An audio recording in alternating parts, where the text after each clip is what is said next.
Have wood-fired oysters and scallops, beautiful sea bass, fresh Gulf fish and shrimp, and rich Ora King salmon. So yeah, Stab's Prime Steak and Seafood.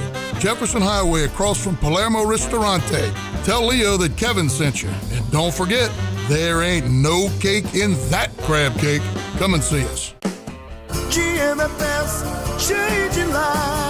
T. Brown here, CEO of GMFS Mortgage, which we started in Baton Rouge in 1999. Thanks to you, we're celebrating our 25th anniversary. That's 25 years of helping thousands of you get into your dream homes, 25 years of helping thousands of you refinance to the best rate possible, and 25 years of helping many of you consolidate debts. The last 25 years would not have been possible without you, our clients, and our over 200 employees who come together every day through our Baton Rouge area offices and headquarters to provide you with award-winning customer service. If you're in the market to buy, build, renovate, or refinance, do what thousands of Louisianans have done over the past 25 years. Go to gmfsmortgage.com to start the process now and give us a chance to personally say thank you. GMFS, changing lives. GMFS NMLS number 64997 is an equal housing lender. Mortgages are originated at 7389 Florida Boulevard, Suite 200A, Baton Rouge, LA 70806, subject to credit and property approval. Summer's coming. If you're looking for a way to save money and energy in your home or business, Platinum Window Tint is here to help. Window tinting can reduce heat and glare, protect your furniture and flooring from fading, and even qualify you for a tax credit. Visit them online at platinumwindowtintllc.com. Why do billion-dollar insurance companies regularly delay and deny valid claims? Because that's how they got to be billion-dollar insurance companies. If you've been injured, I'd like to help. Spencer Callahan is the one to see. Call 387-2323. LA filing number 16-7969. WNXX, Jackson, KNXX, Donaldsonville, and WDGL HD2 Baton Rouge. This hour brought to you by Spencer Callahan Injury Lawyers, LA 21-12681. Offices in Baton Rouge.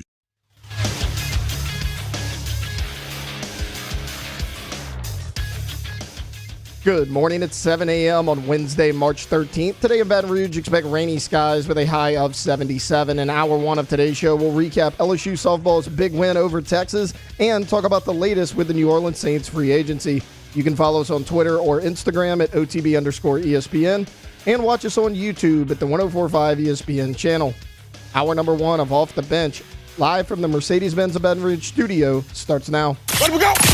All-Star Toyota presents Off the Bench with Jacob Hester and T-Bob Hebert. Yeah! Off the Bench with Hester and T-Bob. Hey, they said I gotta come off the bench. All-Star Toyota presents Off the Bench with Hester and T-Bob. Yo, yo, yo.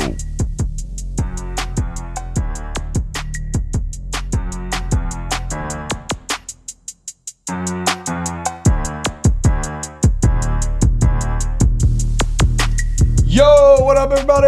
Welcome in. Wednesday, March 13th, 2024. And how about those Tigers? LSU softball getting it done. 11 a.m. yesterday. Crazy time for a 1v2 matchup in the entire country as the best two softball teams went toe-to-toe. And in Tiger Park, in front of a beautiful crowd on a beautiful day, it was your LSU Tigers that got it done. Just a fantastic performance. What's going on, everybody? How are you feeling today, Jake? I know Rome wasn't built in a day, right? But I also know Nicholson wasn't built in a year. Like, I feel like Luke Perry in 8 seconds when I drive down Nicholson Drive. How so? You ever seen that movie? He's a bull rider. Okay, and yeah. It's kind of what I feel like. It's a great movie. Yeah, I feel like Did I'm they holding. Let Barry Odom ride a bull? Did I see that? Yeah, they did. I think he lasted 1.2 seconds. And he got hurt? I think he did. Yeah. I think he got hurt. Bro. It's not a great idea, Barry. He's probably, he's definitely older than I am, and I already feel like my body would just shatter if I tried to ride a bull at this if point. I just forget the torque of getting thrown up in the air. If I just fell from the actual bull to the ground, I think it'd be tough for me to get back up. I'd get up for sure, but I'd have to think about it. You know who could do it? It's the LSU softball team. Wait, where were you going with Luke Perry in 8 seconds? No, I felt like a bull riding driving down Nicholson. I don't know when they're going to get that fixed. Oh, what? Just like potholes and stuff? Yeah, well, it's unpaved. Oh, yeah, this is the Louisiana way, dude. Like, it's been unpaved for a year. Yeah, this is the Louisiana way. Like, it's like one of your main streets in Baton Rouge, and it's like basically gravel. But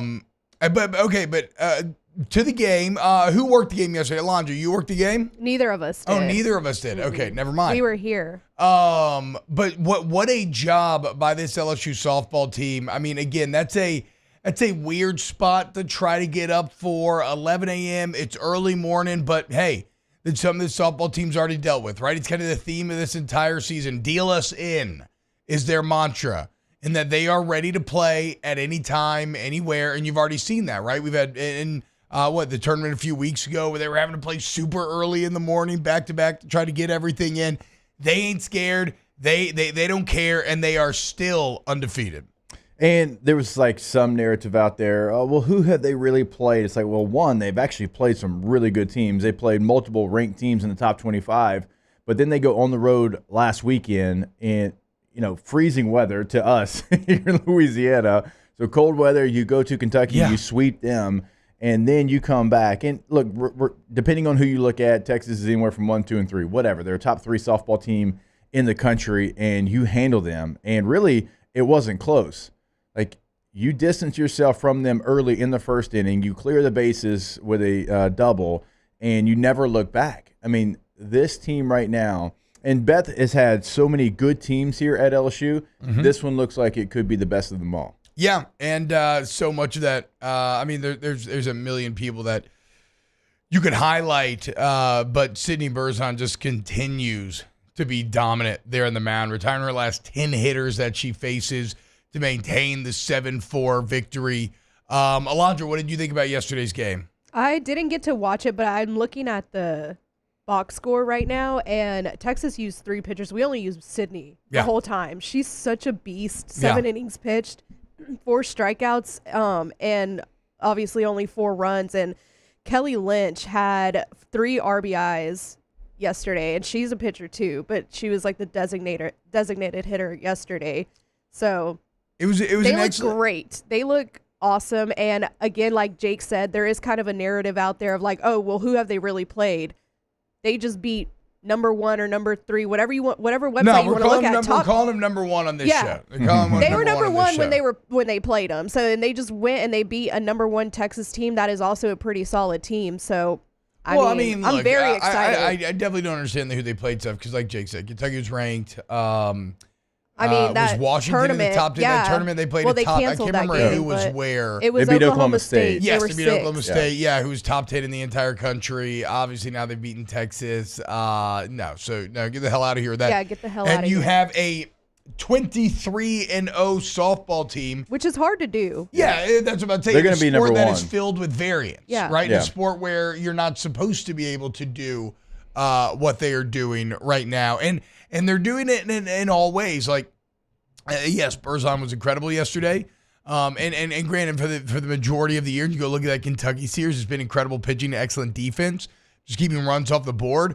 But then the bats set the tone yesterday, coming out and exploding for 5 in the first, 1 in the second, to give Sydney a little cushion to work with. And you give a great pitcher like that, she has a little room. Like, she ends up giving up a couple runs, but then, again, when it matters most, at the end of the game, 10 in a row to shut down the Longhorns and win yesterday morning's game of Texas Hold'em. Well, let's not forget the most important thing. You didn't leave basically anybody on base. You had 7 hits. Texas actually had 9. They out-hit you, but 7 hits, 7 runs. Alondra was talking about the 3 RBIs. That was a bases-clearing double by Kelly Lynch. I mean, the bases are loaded. She hits a double off the left center wall. I mean, if she'd have hit it down the left field line, the ball would have been gone. So no runners left on base. It was incredible.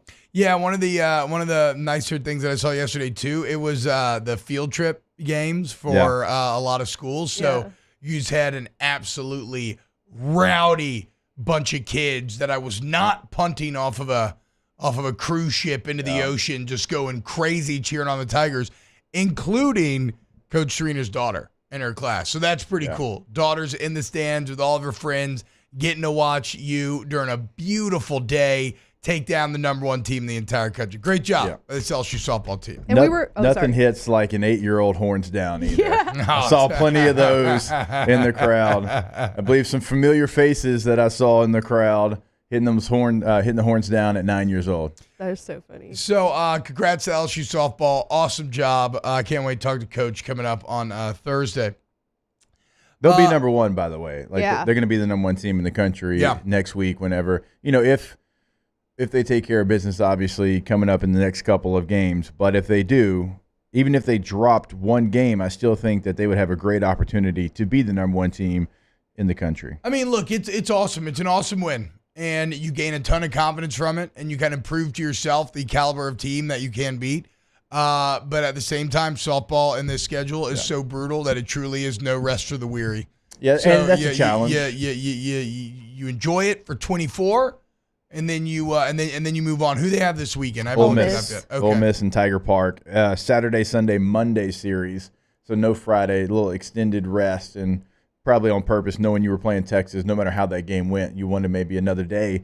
So they've handled success every single time this year, but this is their biggest win. Can you go handle the success of this win? And Coach Torina's told us every time we've talked to her, it's a veteran softball team. True. So veteran teams typically can't handle success like this. It's not going to change your mindset going into it. And look, it's a rival. It's an SEC game. It's your first SEC series at home, and so I would expect them to be locked in. So I want to get to the end of an era, the end of the Jameis era, which is an incredibly weird era when you're talking about a player's relationship with the fans and the team and everything. But first, look, man, I've been thinking a lot about our conversation with Coach Mulkey yesterday and some of the coverage of this LSU South Carolina shoving match. And Jake, I feel bad because you pointed out the Portnoy article yesterday that he wrote that they said if you have a problem with Kim Mulkey, like, you are sexist. And at the time, I was like, well, I don't know. Like, is he? I didn't read it. I was like, is he being for real? Is this some sort of troll attempt? And no, he basically called it as it is, which is like what happened on that court was actually not a big deal at all. What Coach Mulkey said was even less of a big deal. And if you are making a lunch of it or you're sitting here decrying Coach Mulkey and LSU as being wrong or needing to apologize, bro, I heard that South Carolina wanted LSU to release a statement. A statement. Like apologizing or not condoning or something. Get the hell out of here. What are we talking about, dude? It's so funny and it's interesting. Because a lot of people saying this stuff would normally champion themselves as feminists or as people who support women's sports and all this sort of stuff. Well, if you really do, then treat them the same way. Because you're being sexist, you're being misogynistic when you get this upset over a shove. And all Coach Mulkey, like it's like you said yesterday, like, are we still talking about that? And yet it keeps going. And then you got you got Shannon Sharp saying that when he's about to fight the Grizzlies on the sideline. Like the entire team. And parents of players on the Grizzlies. He literally did as much as every player that got kicked out of that game. He stepped onto the court and yelled, which is what they all did to get kicked out of the game. You got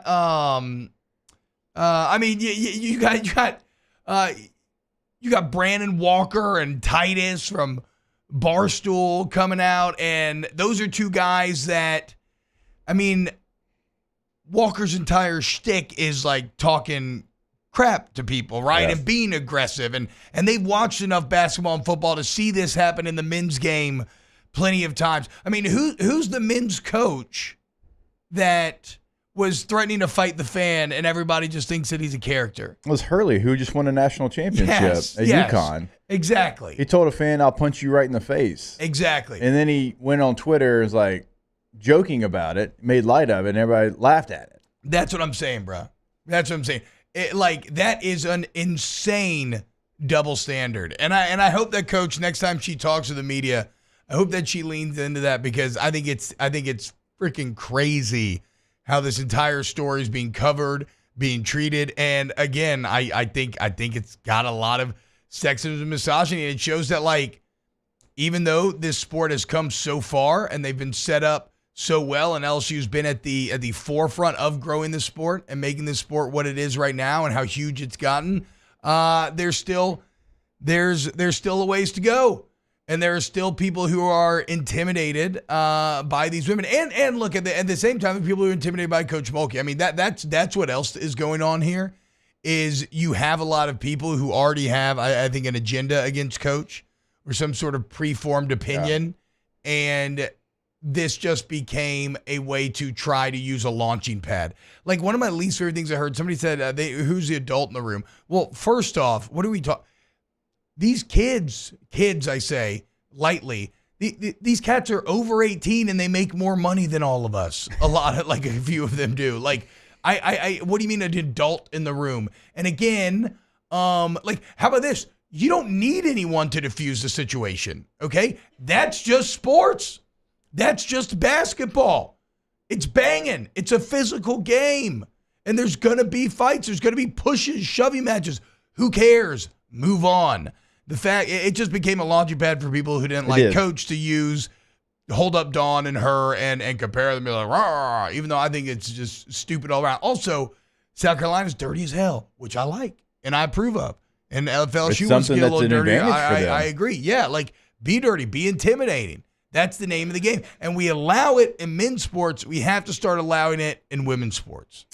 So many national media members came out and were against Coach Mulkey, and it just surprised me and just how open they were about it. And almost like you said, T-Bob, they were waiting for their moment to be able to throw that out there and know that they wouldn't get backlash because they felt like everybody else was on their side, and people that I disagree with very often and people that I agree with in a lot of things. Like, it was everyone. I honestly, Portnoy might be the first person that I've seen that came to the defense of what happened there. Everything else has been slander. And very succinctly called it out. Just didn't need to expound it. Look, man, this happens all the time in the men's game. Nobody bats an eye. Well, if you're really upset about this or upset with Coach Mulkey had to say, then you are being sexist. Or you have an agenda. People are more upset about what Coach Mulkey said after the game, and South Carolina wants a statement more than the 6'7" basketball player for South Carolina pushing somebody down on the floor, on the court, which, again, like, all those things, it was a physical game, and if you don't get to that point, I think all of us are enjoying the way that that game was officiated. Yeah. But even the push, like, those things should happen, but it ain't no big deal. Like, you're going to move past it because – I know I got a 15-yard penalty in college. I'm sure you did as well, right? I got a 15-yarder. Sure. You got a 15-yarder. What I get it for? Pushing another player down. Yeah, I took my forearm and just hit a guy across the side of his head as hard as I could with an illegal forearm shiver because I was angry about something. No, I was angry. Did you have an elbow pad on? No. I thought you wore the elbow pads. Wait. No, not on my left arm. I kept my left arm free. Right. But hey, it didn't hurt me. Right. Okay, so you did that. Yeah, I was angry. And I got taken out of the game. 07 Alabama, Flynn throws an interception. I go and I tackle the guy on the sideline, and I'm on Alabama's sideline. It is me and 47 Alabama players and coaches, and they're surrounding me, right? And they're in my face, whatever. So I push my way out. I get the 15-yard penalty. Wow. Right? I don't remember For pushing, That's right? crazy. Yeah, thank God the defense held him to a field goal. But yeah, that's the thing. It's part like, look, who cares? For a quick second, I'm like, I got to get out of here. I'm going to push every one of these people out of the way. And I pushed one fell, got a 15-yard penalty. So again, this is probably the last, this is definitely the last we're going to talk about it, but I was thinking about it all yesterday, and I was kind of just found myself getting angrier and angrier at how ridiculous it all is. Whatever. And, I think it was Monday, T.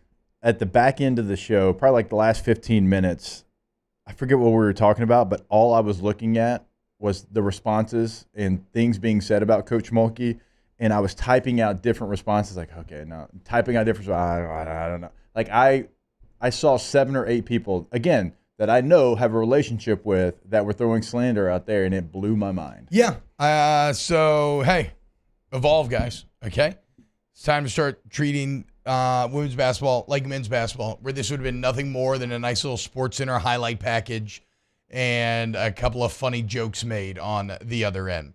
All right, when we get back, the Jameis era officially over in New Orleans. Let's get into it here on Off the Bench. Off the Bench with Hester and T-Bob. ESPN Baton Rouge, New Orleans, Alexandria, and 1130 The Tiger. Go to Community Steel Company, communitysteelco.com. If you need steel, okay, purlin, tubing, sheet metal, steel buildings, You want to go see Community Steel in Gonzales, Louisiana. It's right there. And the best part is it's local. It's alive and local. Okay, sorry. It's a great few best parts. One of them is a very strong price point, right? Because they go straight from the wholesaler and they build everything with their machines right there on site. Okay, so no middleman jacking up the price for the consumer in the back end. Also, a live and local sales team, actual human beings you can form relationships with, interact with, and they know how to best serve you and your business. Go see them today, Community Steel Co., communitysteelco.com. Yeah, when you go to the website, if you want to find out exactly where they're at in Gonzales, Louisiana, remember, they've already been open for 18 minutes now. Go to the top right corner of that website, click on Community Steel, pull up a map of where they're located. You can always call them as well at 225-647-2020. In times of need, get a full list of phone numbers, websites, and other important emergency information on the Demco Stormwatch page at 1045ESPN.com. There it is, the extra mile, on the border of expected and extraordinary, for those willing to go further, like vans customized for work or play, with safety and tech to keep you connected. Supported by a 5-star sales, service, and finance team, and backed by the 1-star you know. So go the extra mile. It's never crowded, because so few have what it takes to go there. Mercedes-Benz Vans. Power up your next project with John Deere Deals by Sunshine. Whether you're working hard or playing hard, our knowledgeable team will help you find the right product for you. Ask us about our amazing tractor package promotions. Learn more about what it means to be powered by sunshine at sunequip.com.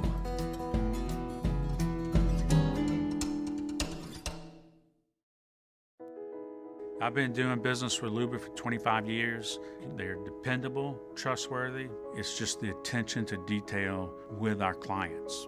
Our folks have years and years of experience. They're highly trained professionals, but many companies have that asset. What I'd like to think makes Luba a bit different is that we use those talents in a way that truly is dedicated to serving the needs of the folks who depend on us.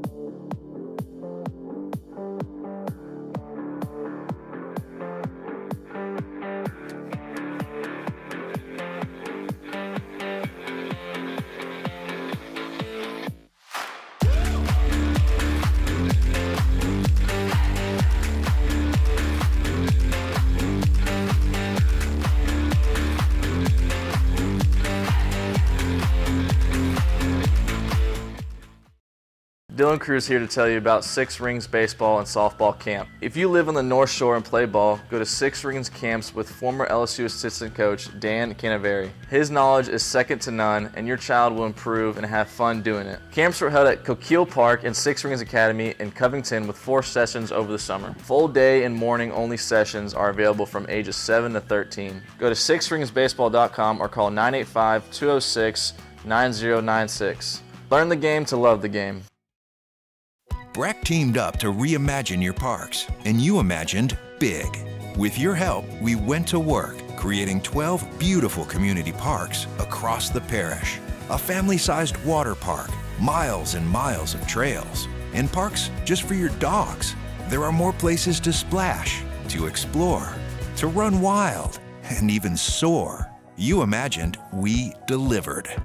So join us for Wednesday's AFR presented by Pluckers. We are recapping LSU North Dakota State from the box, as well as giving you live updates from the box. We'll also update the latest in NFL free agency. It's Wednesday's AFR, 3 to 6, 104.5 ESPN Baton Rouge.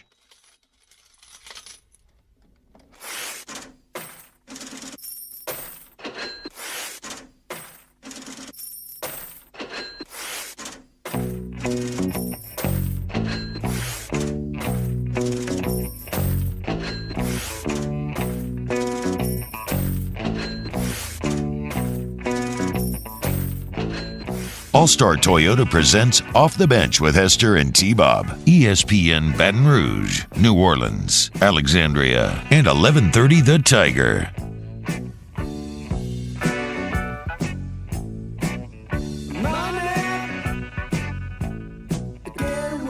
Happening, y'all. Welcome back. OTB. Little Flurd, bring you back in. Talking about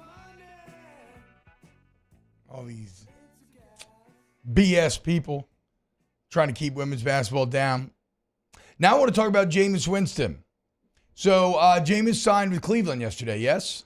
Yes, he did. Was it like 1 year's $8 million, something like that? Yeah, 1 year deal. But it means the end of the Jameis Winston era. And what an odd relationship it has been. When he first signed with the Saints. Remember, we were so kind of not over. What's the word I'm looking for? You know, sometimes you get too comfortable in a relationship and then just anything strange you start to kind of want. Well, Jameis was the strange to Drew Brees' long-term relationship. Do you remember at the end, Jake? There were a lot of takes out there, and even I was feeling this. Now, I'm pretty sure I said, like, this is ridiculous at the time. This is crazy. I know this doesn't make sense, but because, like, Brees retired, and then there was, like, the kind of, oh, he might come back, right? And we're all kind of like, nah, no, man, look, Brees, you gave everything, he's done. We're kind of ready to, like, move on, ready for a new era. And I basically whipped myself into a frenzy over Jameis and thinking about comparing his career to Brees's and how Brees in San Diego struggled for the first few years and how he then flourished in New Orleans. And if you looked at their numbers, actually Jameis's time in Tampa was very akin to that of Brees in San Diego and everything. And it felt like maybe Jameis could be this real franchise guy 2.0 and all your dreams are going to come true. And then it just never happened. But where the Jameis Winston era of the Saints gets so interesting is he's still beloved. Even more so, he became a champion of the people. Now, I think we all would have loved to see what would have happened had he not gotten hurt that year, in which were they 5-2 at the time when he got hurt? They beat the Bucs 5-2. 5-2. He had 14 touchdowns to 3 picks. They were rolling. He was dancing in the locker room. That's one of the first Jameis moments in which everybody really started to fall in love with him, dancing in the locker room on the crutches. So I would have loved to have seen what could have happened if that injury had never taken place. But the reason why this era is so confusing is that normally in sports, especially if you play quarterback, the only way for a fan base to love you is if you win. Right. Like otherwise they're not gonna like it. It's a very meritocratic thing. It's not like it's not a lot of opinion. I thought that was the only way, and yet Jameis proved that charisma and just being likable and funny can go a very long way. Because if you saw the tweets yesterday, you would have thought you had someone that led you to like multiple division titles, right? And multiple wins. I mean, it's all these tweets of like, you're a New Orleans legend and we'll never forget you. Like you and the city are always going to be tied together. And I get it because I love Jameis too. I sat here for 2 years and convinced myself that he was going to be awesome, and it never quite happened. But I've just never seen anything like it in terms of how deeply ingrained and beloved he got to be by the fans, where there was relatively little on-field success.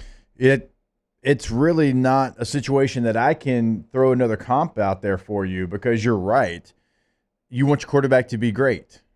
And if he's not great, then you're going to have questions. Even if a quarterback's good, you're going to have questions. Like you can have a good quarterback and still there's going to be 20% of your fan base is like, I hate that guy. Get that guy out of here. Looking at you, Cowboy fans, right? So that's going to happen. Like think about that. Like Dak Prescott has done some really good things in the NFL, and there's probably, Taylor, how many, like honestly, no jokes, how many Cowboy fans, like percentage, do you think would want a new quarterback right now? 40%, 50%, yeah, right. I'd say about 40. And right? Jameis has done what?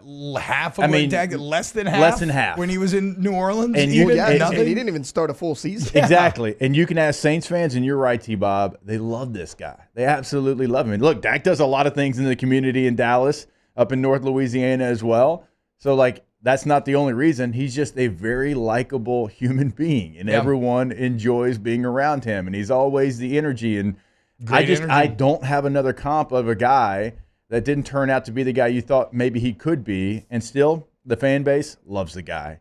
Just incredible vibes. Yeah, I mean, I think I don't know what he is in the quarterback room. I don't know what he is as far as helping the starter get ready. I don't know that about it because I haven't been around him. But if he's anything like I think he is, then he's the perfect backup to have in multiple places. He's probably pretty damn good if the Saints brought him back after Andy Dalton took that job. Like to choose to bring him back, that means that because if he was ever going to shut it down, Jake, it would have been when they gave Andy Dalton the job, right? That's when you would have expected a veteran quarterback to just kind of maybe say, okay, whatever, dude, this is BS, I'm out. Because, I guess like you could say Dalton's better. I think safer might be a better word. I think Jameis is more volatile, but also will make bigger plays, but also make bigger mistakes. Whereas Andy's just more even keel or whatever. Like I still would have loved to see Jameis get more opportunity, but Dennis Allen being a defensive-minded head coach, I think he wanted the more safe, more measured approach of Dalton. But yeah, like that's not like he was behind a quarterback that was just clearly head and shoulders above him. And so if he didn't shut it down and he continued to do good things there, that's a sign of maybe one of the reasons why he's so beloved. He's a good team player. And he was all in on the city and on the team. It's kind of sad, Jake. I wonder what could have been, not only had he not gotten hurt that year, but if he had had more time on task with Sean Payton. Because obviously Sean Payton was also one of those personalities that when he was in New Orleans, he just made it cool as hell. I mean, Emmanuel Sanders talked about it the one year that he played here. So talking about how Payton's just different and the vibes in the locker room are just fun and it's loose. And I don't think that you really get any of that as much with Dennis Allen. And then fascinatingly, Jameis ends up almost becoming a voice of the people against Dennis Allen in a lot of way at the end, going out basically as like the leader of a revolution or the leader of a sect of the fan base and of the team that does not believe that DA is the guy. And you had the ultimate team leaders on this team back up who? Jameis Winston. Yeah. Not Dennis Allen. Yeah, everybody talk about it. Like, and that's the other thing about this. To your point about teammates, every single person, that's everything that they always said when they mentioned Jameis, incredible teammate. Yeah. Incredible teammate. And when I said, like, I didn't know what he was to the starting quarterback, that doesn't mean, like, as far as his mentality towards him or if he's like, I ain't helping that guy out. I want to be a starter. I'm just saying, like, there's some guys that are really good at cutting up tape and giving the quarterback exactly what he needs. And, hey, here's what they like to do on third downs. That's the kind of stuff that I'm talking about. Not that Jameis wouldn't want to do that. I just don't know that not being in that room. But you're right, T. When that situation happened, you know he's beloved in the locker room because, again, Cam Jordan, the ultimate leader on this team. Yeah. He is the captain. Like, he's got the big C on his chest, and he's had it for a long time. Even when Drew Brees was there, he still had a portion where, like, this is the captain if it's not Drew Brees, and he backed up Jameis immediately. Yep. He said, I would have scored again on Atlanta if I could have. Yeah. Right? Yeah. So, like, yeah, this is going to be one of those guys that in the locker room is probably going to be missed. And now I'll be curious to see, like, where they go, what direction they go in, because we know, like, Taysom Hill's still in this roster, but Taysom's not in that quarterback room anymore. Do you draft another quarterback? You got Jake Haener last year in the 4th round. Is he going to be your backup? Do you bring in a veteran quarterback to be able to help Derek Carr and get ready for certain situations? Because, you know, Jake Haener hasn't thrown an NFL snap yet. What's Joe Flacco doing? Currently right now, probably. Or maybe you just wait and we sign Joe Flacco in like November. Or you sign Joe Flacco when your quarterback gets hurt and then you make him start like that week. I was probably saying like sitting on a couch because I don't think like Joe's probably like getting ready for the season since he doesn't have a team. And then like whenever that time comes, call him out the bullpen. He's like probably like, hey, give me 6 days. Just warm up the old arm. Look, so I will later in the show I want to get to. Not a bad idea. Later in the show, I want to get to my favorite Jameis moments because there are many. But coming up next, I want to talk a little LSU spring football. Keep it locked right here on OTB. Off the bench with Hester and T-Bob. All-Star Toyota Baton Rouge. All-Star Toyota of Baton Rouge.com. All-Star Toyota of Baton Rouge.com is the website. You need a new vehicle. Maybe you're looking at a lease. Maybe you want a Toyota certified used vehicle where you still get excellent warranty coverage and peace of mind about the product that you're buying while it's going to be at a better price. Well, All-Star Toyota has all of this. And they've got an incredible sales staff, a ton of selection right there on the lot right now. And they can always custom order you whatever you want. But I want to talk to you about the service center. If you get in an accident, bring in your vehicle to All-Star Toyota Baton Rouge. All makes and models welcome. Factory parts on site. They got a shuttle service. They got rental cars right there on site. Go to allstartoyotabatonrouge.com, allstartoyotabatonrouge.com. Go to that site today because you got spring break coming up and you want to reserve that vehicle. You want to rent something that's bigger than you currently have for that family vacation, or maybe you want something better on gas mileage for your vacation. Either way, give it a call today. Miss Lisa Sessions in that rental department, allstartoyotabatonrouge.com. Our listeners fire up their opinions on the jimsfirearms.net hotline at 499-1045. Keep listening for your next chance to shoot us your thoughts with the jimsfirearms.net hotline on 1045 ESPN Baton Rouge.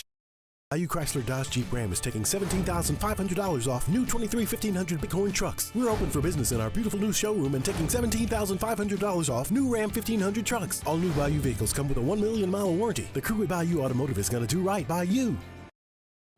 It's the details that make the difference between good enough and simply the best. At Skag Power Equipment, the difference is in designing lawnmowers with your convenience and comfort in mind. At Skag, we believe that quality and substance matter, and that you'll appreciate the attention to detail and craftsmanship we put into every single product. Thick steel and heavy-duty components provide you with unmatched reliability and performance. Skag, simply the best. Was a humid day, barefoot children play, looking for that summer shade. Time just slips away. Oh, Louisiana, some kind of hold on me. Like cypress stumps, your roots are planted deep inside of me. There it is, the extra mile, on the border of expected and extraordinary, for those willing to go further, like vans customized for work or play, with safety and tech to keep you connected, supported by a 5-star sales, service, and finance team, and backed by the 1-star you know. So go the extra mile. It's never crowded, because so few have what it takes to go there. Mercedes-Benz Vans. Electricity is all around us, and our families depend on it. Every day is sparked by the power of a cold drink or a warm meal, a movie night, and a comforting light at the end of a dark hallway. From sunrise to sunset, playtime to bedtime, our team is ready to take care of your electrical needs. Even in the case of an after-hours emergency, the light in your life shines brighter with Mr. Electric. Hey, it's Matt Moscona. For years, you've heard me tell you about Insurance Network of Louisiana, helping you find better coverage for less money. But it's not just for your home and auto. They also offer commercial property. So, retail stores, professional offices like doctors, dentists, attorneys, clothing boutiques. Insurance Network of Louisiana can find you better coverage for less money. They service the entire state of Louisiana, and they're local. So call today at 293-0450 or lainsurance.net. Gulf Coast Bank and Trust is giving our customers the power to bank anywhere, anytime during this challenging event. And we're right there with you. Our mobile banking app is a smart way to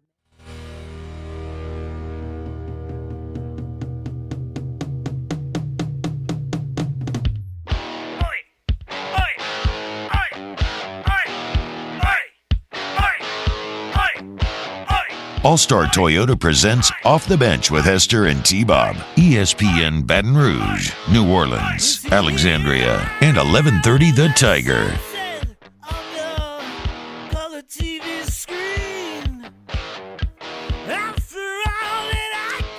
What's going on, y'all? Welcome back. OTB.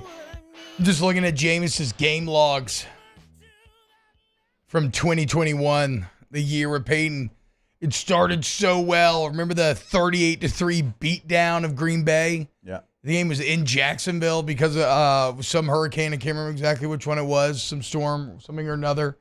Game in Jacksonville, 38-3. 5 touchdowns, no picks for our boy. Then you lost Carolina. Then you come back, you take care of New England. You end up losing to the Giants. But then the next week after that, he goes for 4 more tuds, 279 against Washington, gets a big win. And then finally gets hurt in that Tampa game when you're sitting there at 5-2, looking pretty good, and then it just never recovered after that. I'm trying to think. My top 3 Jameis moments. Dancing in the locker room after he got hurt against Tampa would definitely be up there. The Atlanta comeback to start last season where they have the insane fourth quarter and Mike Thomas and Jarvis Landry were making all these plays and going off. And then I guess that's 2 seasons ago now. You get what I'm saying, 2022. Yeah. And I think, isn't that the game in which they asked him, where's it hurt? Pain. And he's like, pain. Pain everywhere. Pain everywhere. Pain everywhere. That's one of my favorite moments. What would the third one be? Gotta be that W. But I'm talking Saints. Sorry, okay, I'm talking okay. Saints era Jameis. My bad. I was about to say my favorite Jameis, if we're not talking about team, is when he wasn't supposed to dress for the game and he came out in his full uniform at Florida State and was warming up, and Jimbo's like, "What are you doing? Get back in the tunnel. You ain't dressing today." I love him so much. There was also the great quote where he threw, I think it was in that Packers game, he threw a pretty ill-advised touchdown where I think it was like 3rd and goal, and he just kind of yeeted it up as he was being sacked, and was it Juwan Johnson? Somebody came down with it, and after the game, what he said, he just like put it in God's hands. my favorite was it was in 2021 when you were talking about when he was going 5-2. It was a post-game interview. I don't remember what game. It may have actually been the Green Bay game.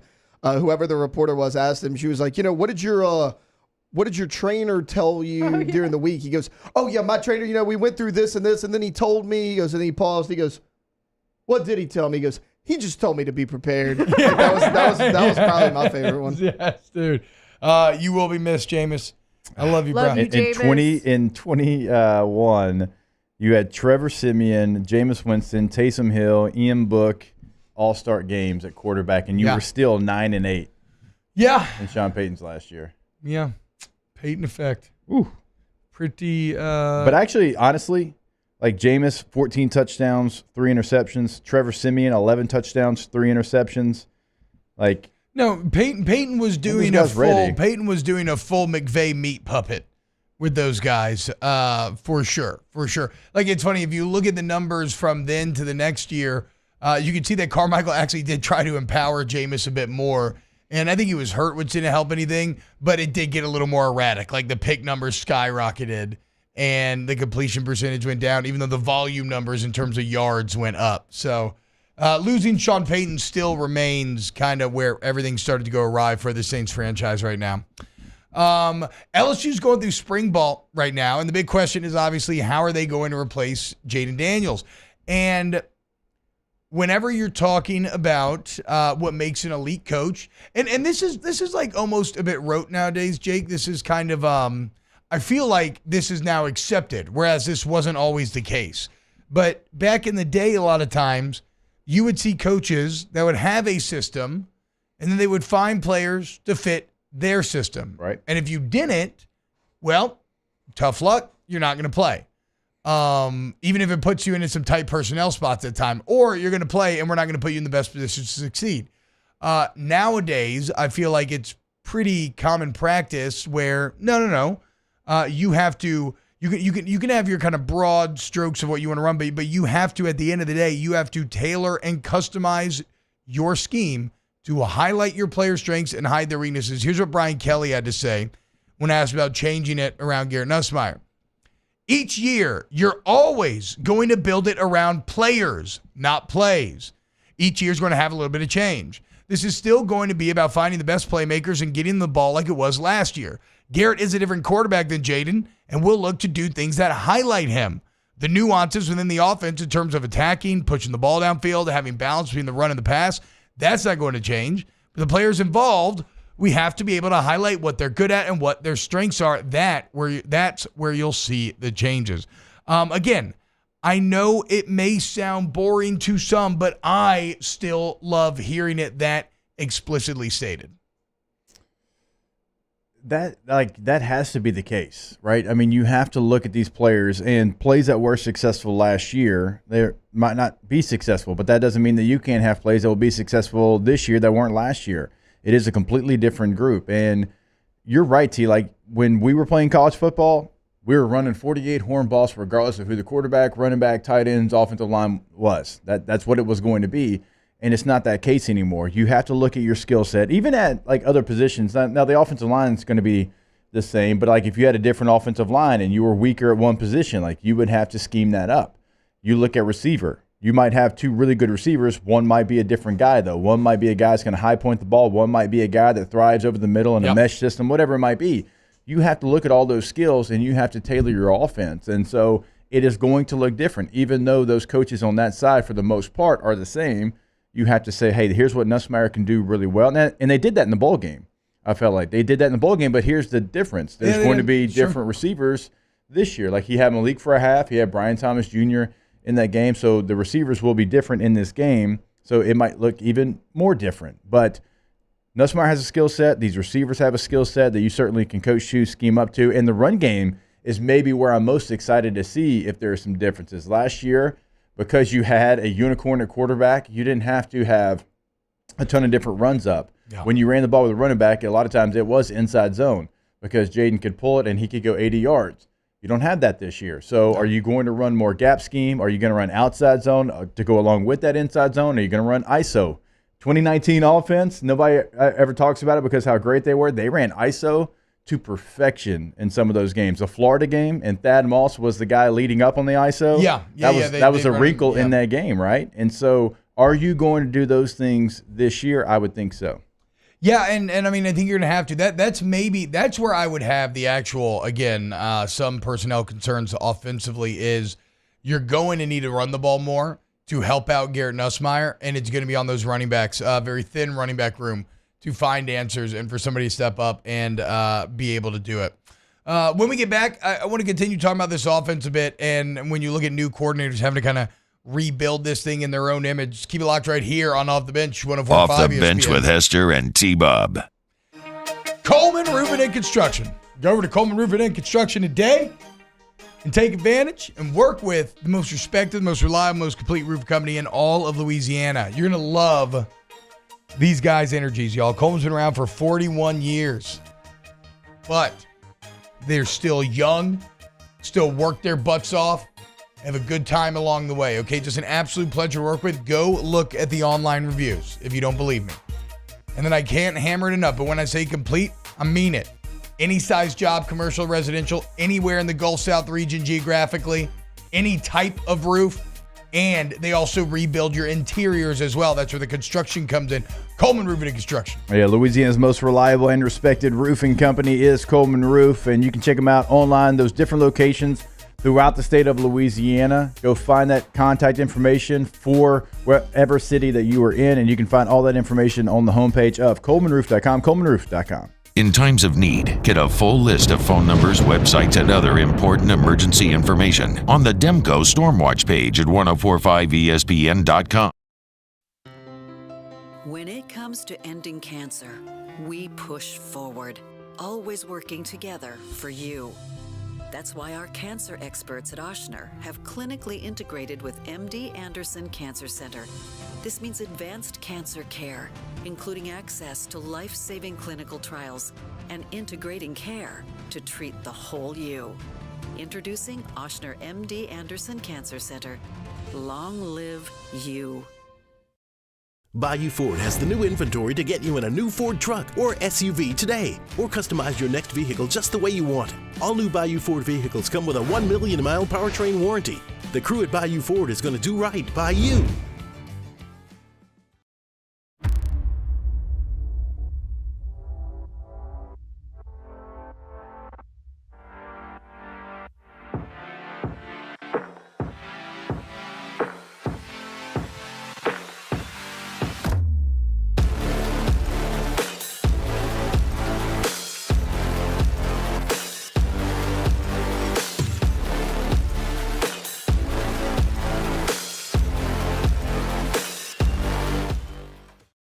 Yo, Jake here from my friends over at Community Steel Company located in Gonzales, Louisiana.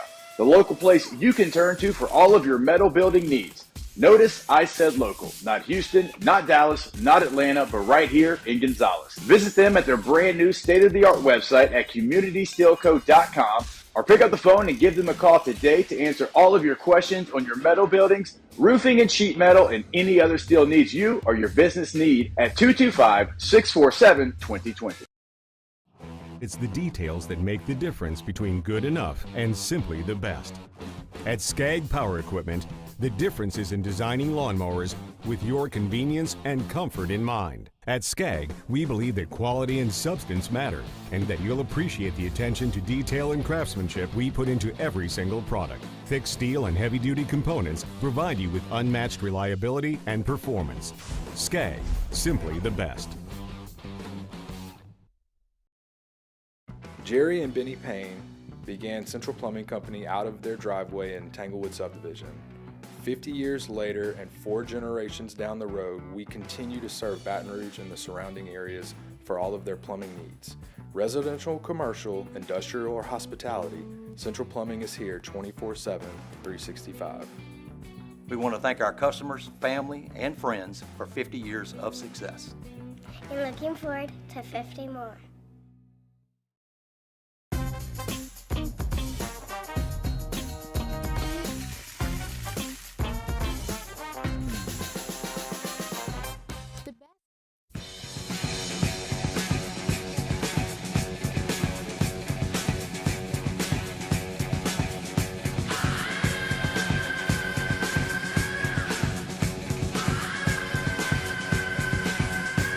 All-Star Toyota presents Off the Bench with Hester and T-Bob. ESPN Baton Rouge, New Orleans, Alexandria, and 1130 The Tiger.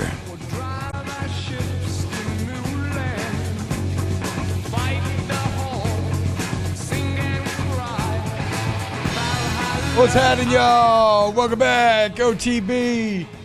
I want to get to Nick Saban's statements a bit later in the program as well. He was at the Capitol yesterday, testifying in front of Congress and basically talking about how the game has changed. And it's led to some interesting debate about, like, well, you say all the players do is care about money and you made millions and this is hypocritical. And I don't actually think I agree. I think there's also nothing that Coach Saban said that was surprising, and people are acting surprised by it. Yeah. I mean, again, this is also maybe not unlike. This is an element in the pie, and you pointed out yesterday, Jake, this is an element in the pie, even in the Mulkey situation, where you reach that level of success.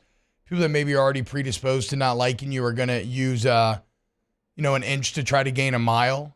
Yeah. And it's something that he hasn't been saying really this entire time. I mean, it was in the Chris Lowe piece. It was all over the place. This will win football TV, et cetera, et cetera. But in my mind, I don't agree. I see where people are trying to get at from the hypocritical part because, well, obviously he cares about money too, right? He just bought a $20 million home in Juniper. He got paid, damn near $10 million a year forever and now has Mercedes dealerships and it's either like Lamborghinis or Ferraris or whatever. Ferrari, either way, yeah.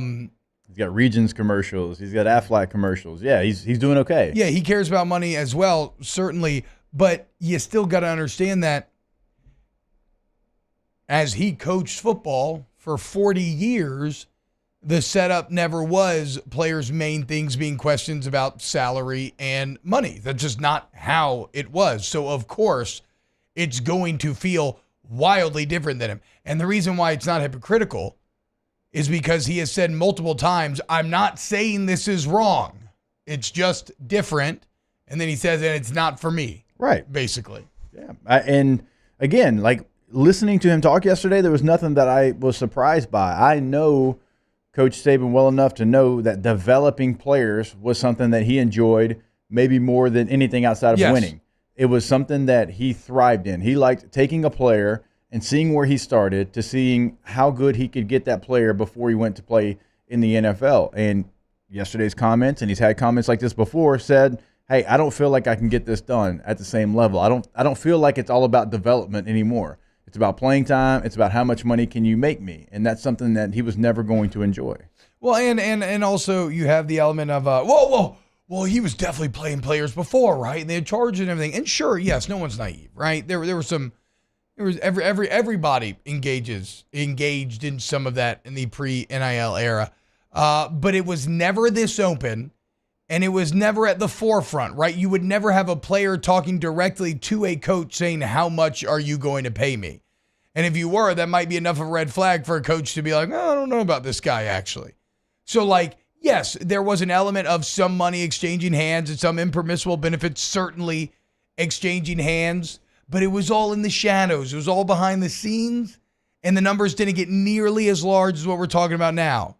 And so what that meant is that, yes, at the end of the day, even if there was a little bit of monetary incentive, or more than a little even in some cases, at the end of the day, it really was more about the development and going to play for him because you wanted to go to the NFL. And he proved over time to be able to do that. I mean, look at the draft picks. The amount of first-round picks that Alabama produced in his tenure was absurd. So, yeah. And look, some people have been taking the angle of, well, you know, people can say that Saban only cared about money, but look at what he did for Tuscaloosa. You could argue that he's underpaid. But again, I don't think that comes into play here. I think it's quite simple. It's just a man who did things and was used to things being done one way for 40 years, who watched everything seismically shift basically within 12 months of each other and then deal with the ensuing fallout. It's not hypocritical because he's not saying these players are wrong. He's just saying that he doesn't like the new system in terms of what motivated him to go to work 24 hours a day for damn near 40 years or whatever. I wonder what his role, so he's retired, but already we see him with Chris Lowe, who's his guy, but still sitting down with Chris Lowe, kind of explaining some things. We see him on Capitol Hill with all these politicians around him. I wonder where his role in all of this is going to be, because he is still a voice that is loud because people are going to listen to Nick Saban every time that he talks. Yesterday, every show you turned on, it was Nick Saban, and it was the video of him saying what he said. Didn't matter the channel that you turned it to.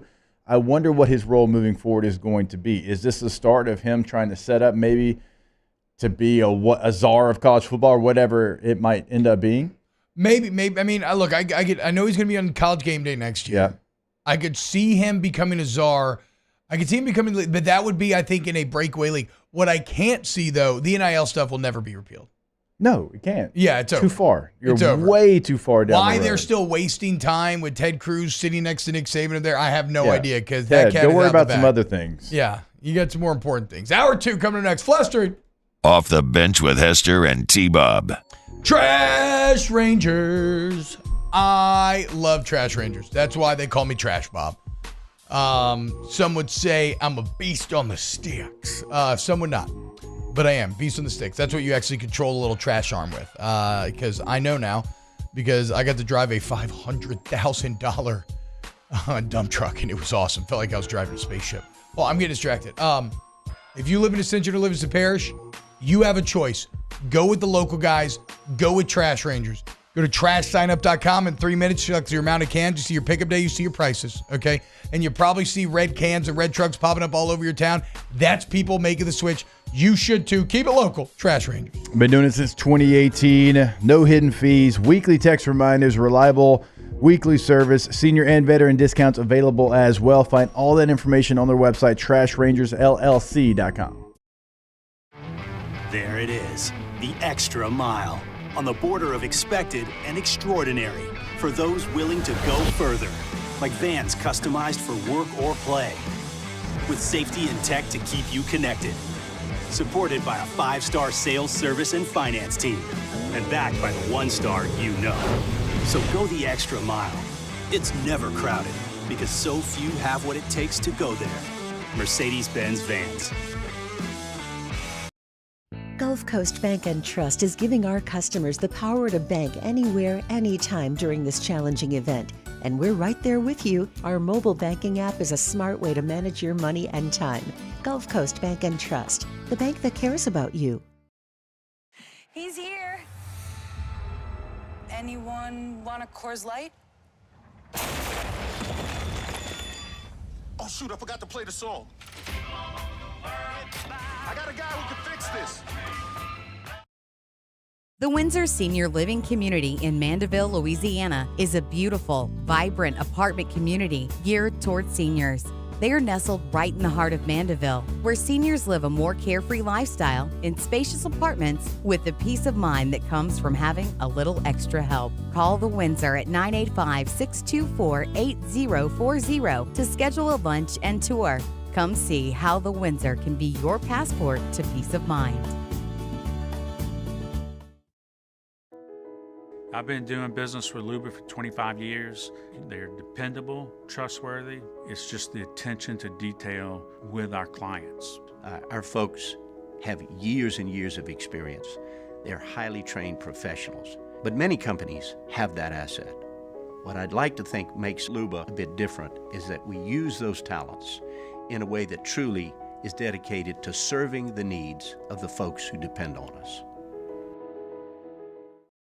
Dylan Cruz here to tell you about Six Rings Baseball and Softball Camp. If you live on the North Shore and play ball, go to Six Rings Camps with former LSU assistant coach Dan Canaveri. His knowledge is second to none, and your child will improve and have fun doing it. Camps were held at Coquille Park and Six Rings Academy in Covington with 4 sessions over the summer. Full day and morning only sessions are available from ages 7 to 13. Go to sixringsbaseball.com or call 985-206-9096. Learn the game to love the game.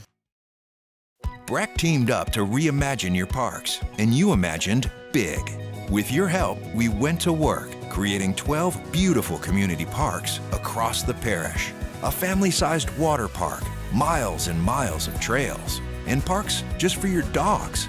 There are more places to splash, to explore, to run wild, and even soar. You imagined, we delivered. Gold. BRAC, your #1 park system in the nation.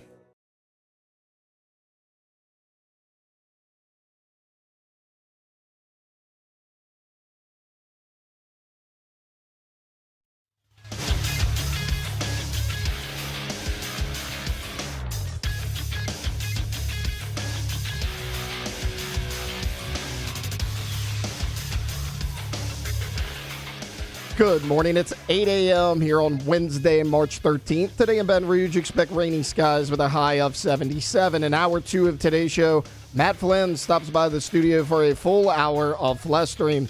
You can follow us on Twitter or Instagram at OTB_ESPN and watch us on YouTube at the 1045 ESPN channel. Hour number 2 of Off the Bench, live from the Mercedes-Benz of Baton Rouge studios, starts now. Flush the format. Throw away the rundown.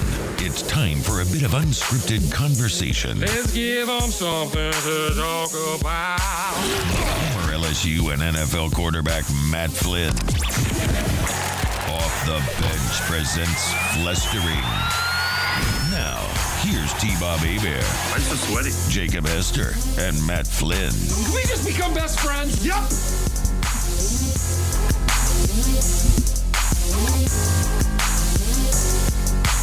Going on, y'all? Welcome back. Hour number 2.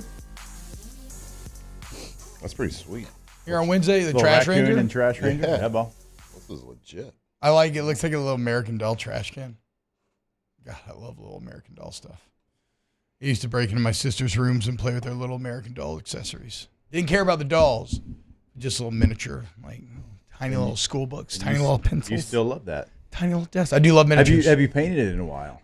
No, but I have a big box to paint of Bretonians. I have an entire Bretonian army that I bought when the Old World got re-released. But as you know, right now my legit question: what's Bretonian? It's have you ever heard of Warhammer 40K? Warhammer 40,000 and the Grim Darkness of the Future. Last one I did was Warhammer 20K. There is only war. Yeah. Well, Warhammer Fantasy is the fantasy version of that. It's you ever been in a board game shop and you've seen like a bunch of guys with like little miniatures, like armies, and they're like fighting and rolling a ton of die. Mm-hmm. You probably saw dice. You probably saw Warhammer 40K.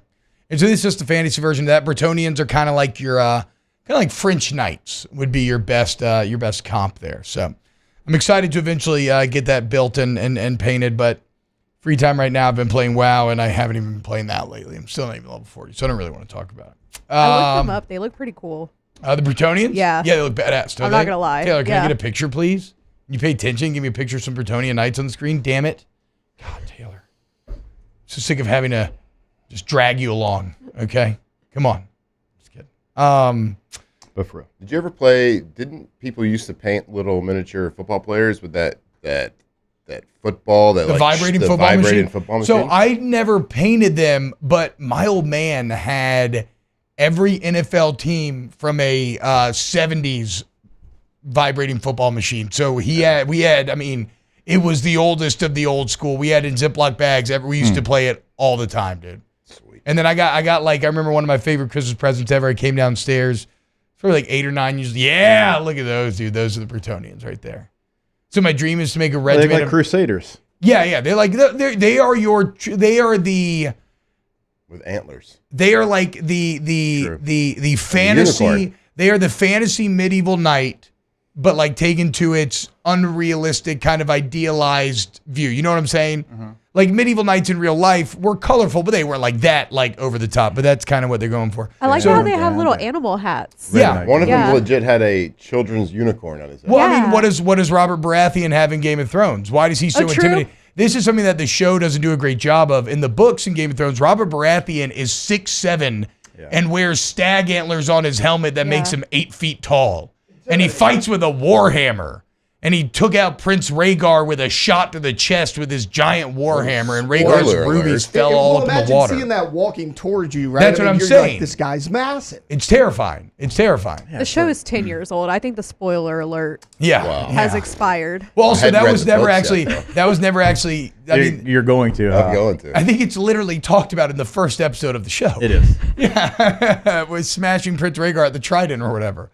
But no, so those nights, my dream, when I finally get around to it, whenever that fancy strikes me again, I'm gonna paint an entire regiment in different SEC colors. Huh? Oh, nice. And I was inspired by a Tennessee-Kentucky game where I'm looking at all this checkerboard. A lot of checkerboard. And I'm like, these are two medieval knights doing battle right here. These are two medieval armies. So yeah, we'll have our blue and white, we'll have our orange and white, purple and gold. It's gonna be awesome. It's gonna be awesome. We kind of buried the lead here. Flynn, are you going to be Secretary of State when Yeah. A-Rod becomes Vice President? How about it? For those that missed it, JFK Jr. exploring Aaron Rodgers. RFK. Excuse me, I want to say JFK. Yeah. Ooh, my bad. RFK Jr. exploring making Aaron Rodgers his vice presidential candidate. Yeah, I think there could be a spot for me. Like I would probably petition to be like the Secretary of Offense. Okay, Secretary. Not defense. Yeah. Well, we're gonna let's call it offense to Yeah. make it sound a little more Secretary regal. of Offense. Yeah, Secretary of Offense. Yeah. Yeah, really go on the offensive out there. Yeah. Colonialism, maybe. Okay. Oh wow. Okay. Just aggressive. Just a return to empire. Wow. Not something I necessarily. I don't know how it's going to play, but maybe it's so opposite that you end up getting some traction. I mean, at least a congressman from Texas. You know, like just yeah. they can rig the election. You can go run Sure. in Texas. I could just live here and still be a Texas Yeah. congressman. Yeah, because it's rigged. Maybe the head of the CDC. Yeah, sure, yeah. Avo Marzwanian Yeah. says Flynn could be hydrator of the house. There you Hydrator go. of the House, yeah. We got some good titles. The Secretary of Offense, Hydrator of the House. Yeah. Just every like Senate meeting, there's just a hydration station there. What do you think? You think Aaron Rodgers would be a good vice president? Yeah, why not? Hell yeah, for the boys. I mean, like, You best believe if one of my friends probably wouldn't be the worst. If somebody says makes one of my friends president, I don't care what I think publicly. I'm supporting my boy. Oh, there's no doubt. I agree. Aaron Rodgers for VP, baby. So don't make me go independent out there.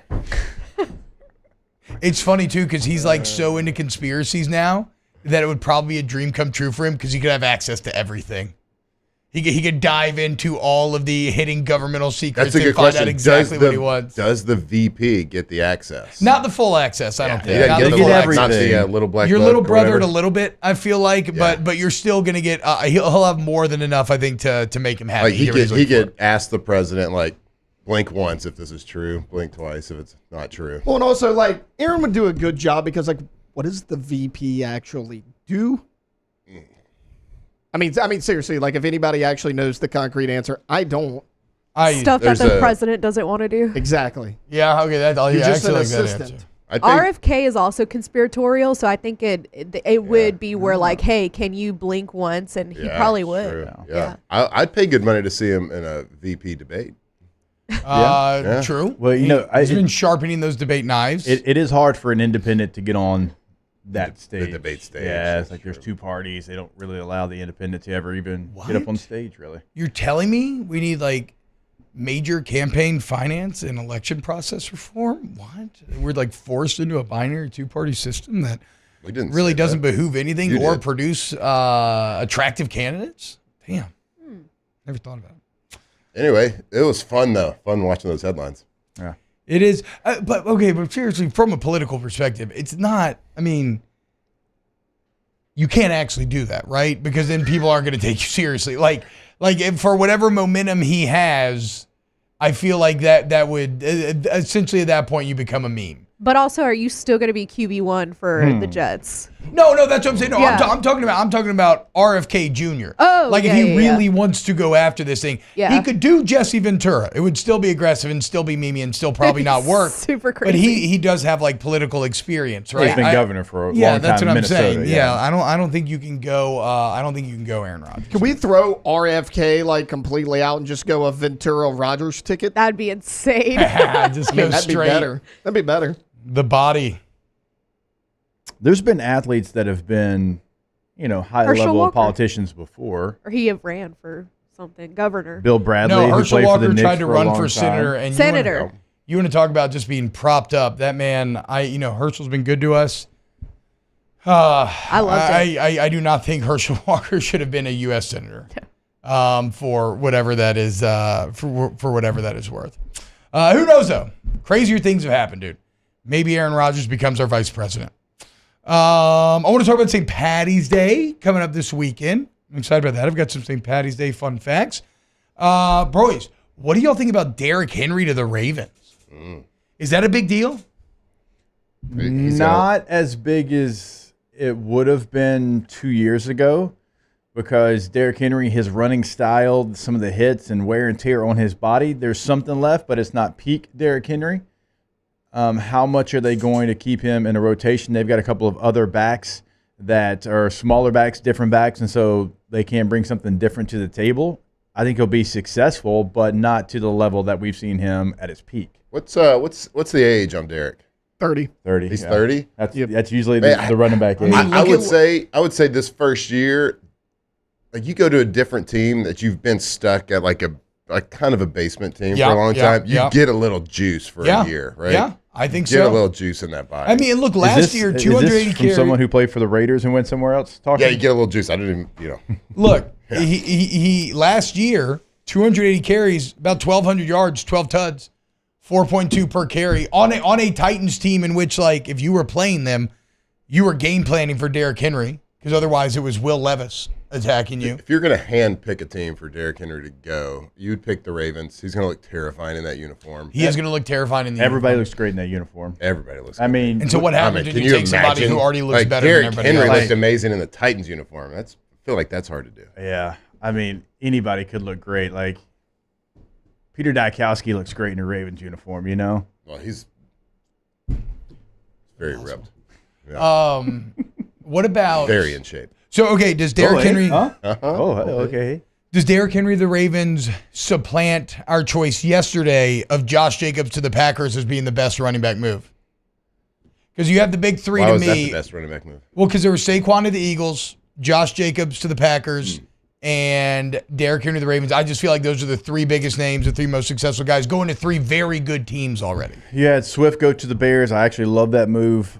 You had... See, my problem there is with the Bears, not with Swift. Yeah, but we'll see with the number one pick, though. Yeah, I that's think true. we'll probably grade it after. That's true. Austin Eckler went to the Commanders. It's the Commanders, so even though their roster is not awful, it still doesn't give you a lot of hope because it's the Commanders. Yeah, good for Eckler. Pollard went to the escaping Titans. a poor franchise. Hey. Just, finally getting out of there, dude. Well, the Chargers' first two moves in free agency were to sign a 240-pound running back and like a Y tight end. Hell yeah. We need to get bigger. So it's like, okay, we know what Harbaugh's doing here. We need to get bigger.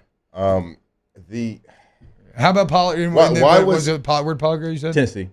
Yeah. Mixon gets traded to the Texans. Kind of like that one, maybe more than most. Well, because that was their biggest issue last year, right? Yeah. Like when they needed to get ahead in games, like C.J. Stroud's still slinging it. Like their starting running back last year was Devin Singletary. He is a solid running back. He Giants, he's solid. He's not between not the Joe tackles, pound the ball, burn the clock. I mean, Mixon can do that. Mixon had 1,000 yards last year.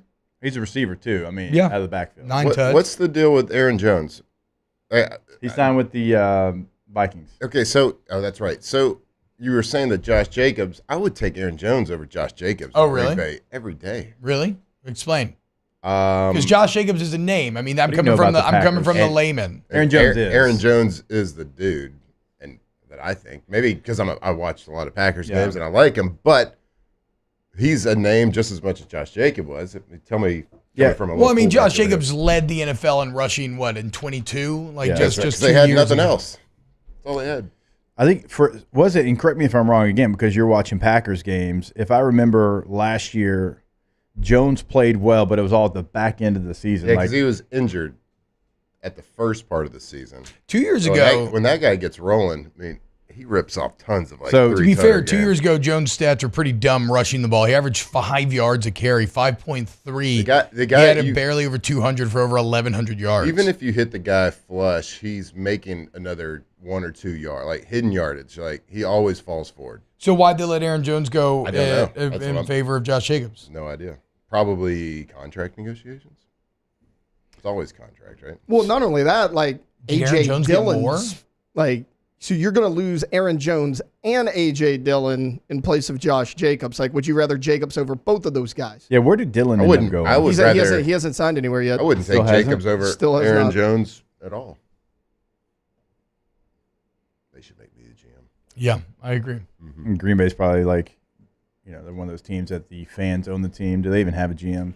I will say this: you could disagree with the move, but It's a good move.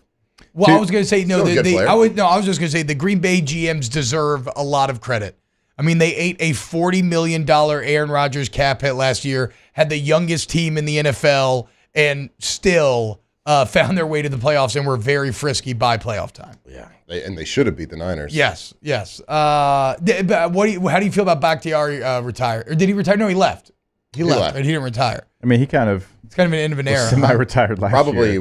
Probably one of the greatest natural pass blockers to ever play football. Yeah, and he stud. not many people really know that down here, especially. But man, he was just a natural pass blocker. I mean, honestly, I wouldn't know if I didn't play with his brother.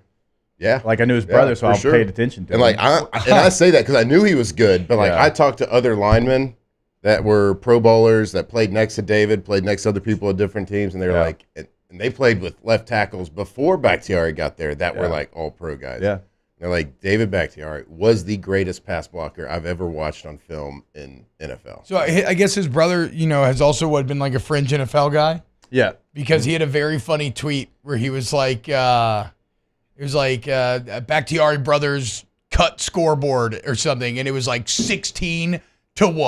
The lead shrinks. I guess he's been cut 16 different times. Yeah. As his brother's been like a damn near borderline Hall of Famer. His brother played for Jim Harbaugh at the University of San Diego. Oh. His brother Eric, he was with me in San Diego. Like he hung around for a year. Then he went to San Francisco maybe for like a year. You know Eric, so he hung around for a little bit. I love those guys. I love their whole family's He's amazing. been cut a couple times. Yeah, their whole family's amazing. So Matt, would you say that Saquon of the Eagles is bigger than Jacobs to the Packers? Is it bigger? Yeah. Better? Is it better? Is it a better move? Who was the Eagles? Swift was the Yeah, and he went to back? Chicago. I like Swift. Swift was too. good for I him. like I mean, they Swift. could have got him too. for cheaper. So is the best move then Henry to the Ravens? Who was their running back?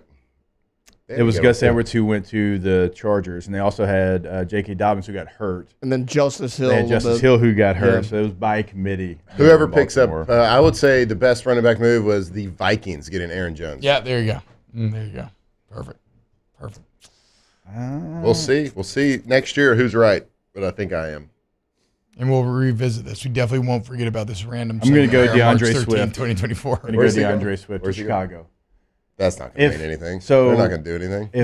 If they trade Justin Fields for an asset, or if they keep Justin Fields, I don't know. The Bears. Nobody's giving them what Nobody's giving them anything for Justin Fields. The Bears are the Northern Saints. Turn in your badge. Hey! You were too close to this case. No, I'm not. They're the Bears. Our franchise. It's like me stinks. talking about the Raiders. I'm not going to talk good they're about them. broken from the top. They're broken They from were the okay top. when They are the Northern Saints. They To were Matt- okay okay, when we were relax in the you. league. But to I'm not Matt's relaxing. point, Urlacher and them were pretty good. They were. it was a long time ago Briggs, now, Urlacher, Bo. oof. That's a long time ago. Peanut. No, I'm saying I know he's saying they've been broken forever. But You know what's because depressing? we played Urlacher every 8 years, and he still knew our playbook. We're like, Yeah, Urlacher. I don't even Briggs were, realize what's oof. going on here, and you're calling out when we're running ISO. And then Briggs was the meathead, term of endearment here, and he would just crash everything, and Urlacher would sit there and make the play. So When do you? How long ago do you think when Brian Urlacher's- Urlacher played? I would say 2012 probably was last year. That's 12 years ago, boys. I don't. That's crazy. I don't really need you to say it out loud like that. It hurts. Y'all nailed it though. 2012 was last Feels year. like yesterday though. Good job. When you got a guy across from you, and I think Matt would agree with this, when you got a guy that is dominant like that, you know his entire career because you're counting down the days until he just leaves football. Mm-hmm. Is he Hall of Famer? Did he make a Hall? There were so many fun games with the Bears where Aaron and Urlacher were just playing a game of football chess. Yeah. They Hey, were now you're talking my language. They were audibling back and forth before the play clock, dummy audibles, dummy calls. It was so good. All right. When we get back here on High-level OTB, stuff. more Flustered. Off the Bench with Hester and T-Bob. ESPN Baton Rouge, New Orleans, Alexandria, and 1130 The Tiger. Get Gordon and get it done. Gordon McKernan Injury Attorneys. 225-888-8888. Any area code, 888-8888. You need somebody who's going to fight for you when you get in an accident. It's a tough spot to be in. It feels bad, man. But you need somebody who's going to stand up to the insurance companies to get you what you deserve. You want to get Gordon, okay? You get real results. You go to getgordon.com. You can read about those real results. You can read the reviews. Follow him on social media at GetGordon, and you'll see content with your favorite athletes. That's right, members of the G team. Did you see the latest signee, Jake? I did, and it was like not the full name, but it was like, can you guess who this is? And it's Daddy time. He had on the Hayden Travinsky mustache shirt. So yeah, shout out Travinsky joining the G team. G Daddy. You can just create something there. You can go check out the social media post at Get Gordon that we're talking about. You can check them out online at getgordon.com, and you can call them your area code followed by 888-8888. Our listeners fire off their opinions on the jimsfirearms.net hotline at 499-1045. Keep listening for your next chance to shoot us your thoughts with the jimsfirearms.net hotline on 1045 ESPN Baton Rouge.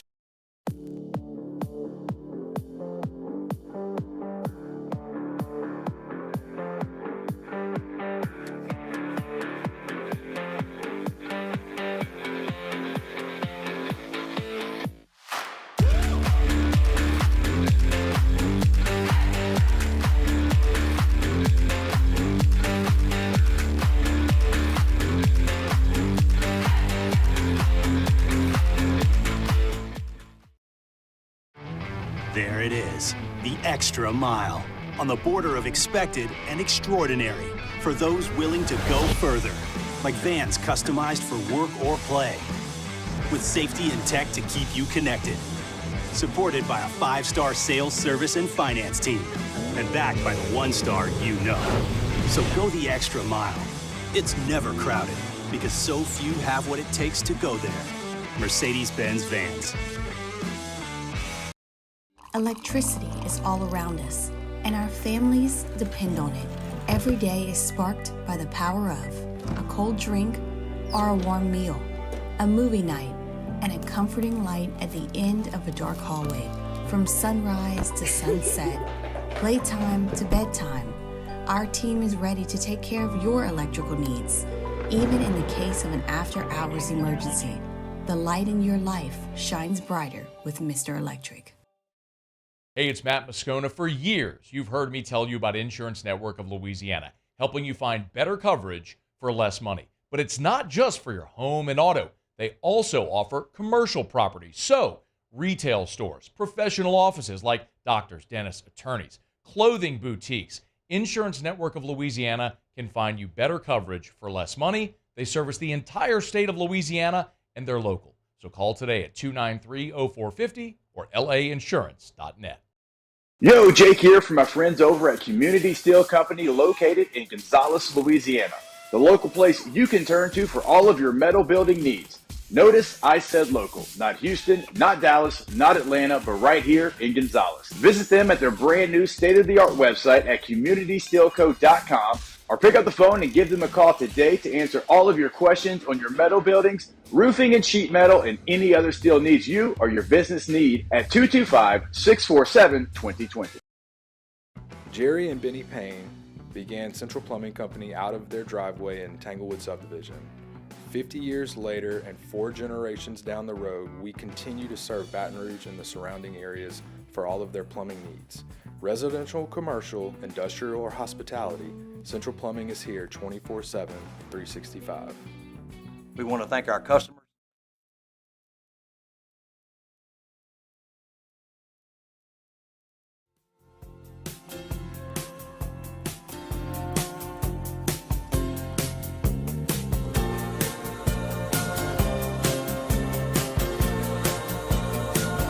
All-Star Toyota presents Off the Bench with Hester and T-Bob. ESPN Baton Rouge, New Orleans, Alexandria, and 1130 The Tiger.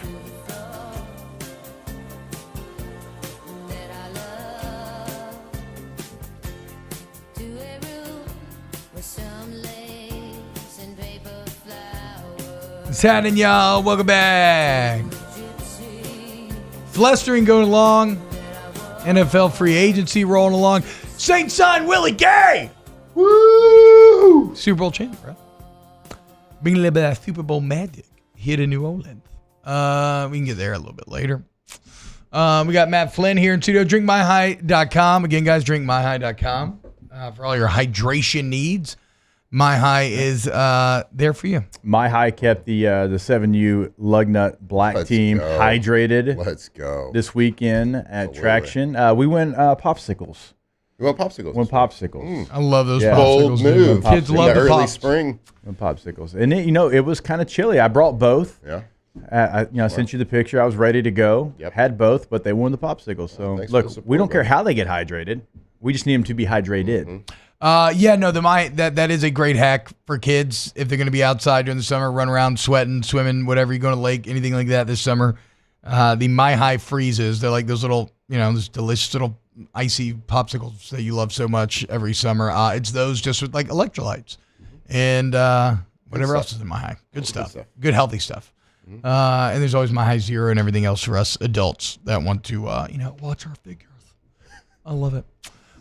Boys, St. Patty's Day this weekend. Baton Rouge is time to shine. How we feeling, dude? Feel excited? Getting pumped? Feel great. I unfortunately have to go up to North Louisiana. Got a couple of things we got going on. Not unfortunately, we got to go up there, but I got one thing I got to go up there for that. It's like, okay. But we have a party this weekend. Katie's family excited about that, but bummed that we're going to be missing the parade there. It's one of my favorite parades. It's going to be a wet weekend, boys, but I think as it stands now, we're supposed to escape, it seems like on Saturday, the worst of it. Sweet. So Friday, it seems like throughout the night, maybe in the afternoon, showers, maybe some thunderstorms. But here's what Saturday says. Mostly cloudy, high near 81, slight chance of showers and thunderstorms before 8 a.m., and then there will also be a chance of showers and thunderstorms after 2 p.m. and later that night. So it almost sounds like if that holds, like it's perfect. That it could be just a nice little break in the day. Yeah, it's probably gonna be perfect. Just for the parade. No shot that changes either. No, it's the weather. Perfect window. It's the weather. Everybody knows that weather science is exact science. Do y'all want? Hey, Landry, can you get me some St. Patty's Day music? Something vaguely Celtic or Irish. Underneath here, as I am going to give Jake and Matt 9 surprising facts about St. Patty's Day from history.com. Scottish? I don't know. Yeah, that's Scottish. 9 surprising facts about St. Patty's Day from history.com. Is that better? It's better. Aye, lad. All right, then. Did you know? There we go. The real St. Patrick was born in Britain. He's not even Irish. He was born in Britain. He was kidnapped by some Celtic warriors and brought over there. And then he returned, and then he went back to Ireland later. Was he born in England, as Scotland, a Christian or missionary? Wales? You're asking too many questions. He was kidnapped at the. You're asking as too a many Christian born in missionary? Britain? No, sorry. That's three countries. No, he was kidnapped. I don't know how old he was when he was really kidnapped. He was kidnapped by some Celtic warriors. He lived in Ireland for a while. He went back to Britain, and then he returned to Ireland as a Christian missionary. And I think that's where his eventual reputation or sainthood, whatever you want to call it, got made. It was Rome at the time, Jake, to answer your question. It was Rome? That's what it says. Oh, wow. It would have been I think it was around like 390s or something. So, yeah. He's never actually been St. Patrick, patron saint of Ireland, has never actually been canonized. So he's not, I guess, technically a saint. How about that? Catholic Church, what are you doing, dude? Get on it. Make him a saint. Have you ever heard the legend of how St. Patrick banished all the snakes out of Ireland? He stood up on a rock and he said, "Hey, snakes, get the hell out of here." And every one of them crawled into the sea and died.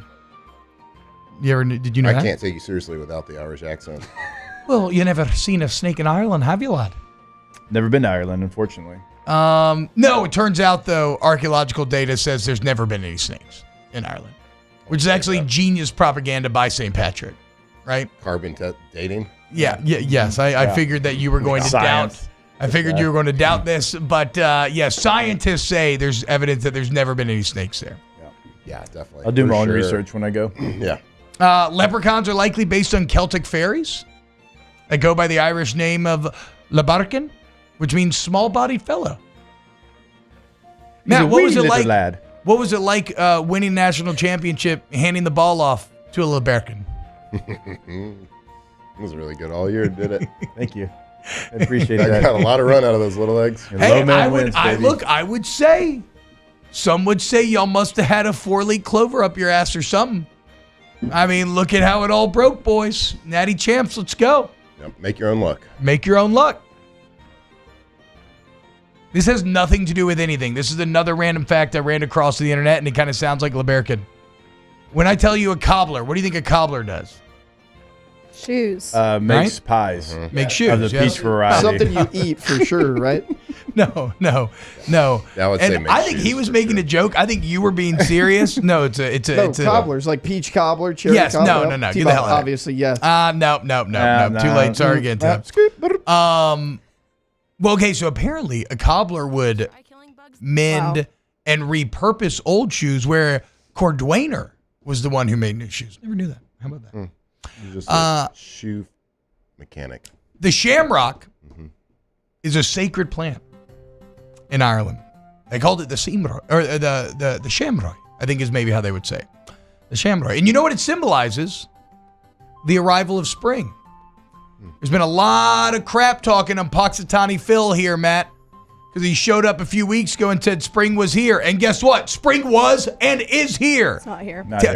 Look around town. Tell me you don't see shamrocks popping up everywhere. I hate some shamrocks. I have not seen a shamrock. Right What do you mean? Shamrocks are everywhere. Yeah, I was gonna say, there's see long two sleeves people and in here hoodies. with a hoodie, and Why? Taylor Because has the long studio's sleeves on. cold? Bruh, y'all had hoodies on yesterday afternoon. I was on that golf course. It was sweaty. It was sweaty out there yesterday, I bro. was outside. I'm seeing a little too many shamrocks and not enough of my grass. Yeah, exactly. Because it's spring. Shout out. The first St. Patty's Day parade was actually held in America. But you'll never guess. Not surprising. Yeah, it's not surprising. I think the Irish make fun of us all the time about how much we enjoy St. Patrick's Day. I got to say, and to rebuke that, the greatest 4th of July parade I've ever been to was in Killarney, Ireland. Really? What? Yeah. So we had a little reverse cultural osmosis on both sides? It was amazing. They were celebrating our Independence Day? Oh, yeah. Kind of love that. Hell yeah. March 17th, 1601, in the Spanish colony of St. Augustine. You had some, I think it was like Irish, it was either laborers or religious men. And yeah, they had a parade through St. Aug. I think it was more a morose thing. I don't think it was like as this drunken revelry until America got involved. It being in America and the Spaniards being the ones that did it is so on point. Isn't that odd? Yeah. Isn't that a bit funny? And then so it was like about 100 years later, 1737, Boston and New York had big ones, and then it just kind of took off. Yeah. From there. Is Chicago maybe the biggest that we have here in the U.S.? I feel like, they dyed that entire river green. Yeah.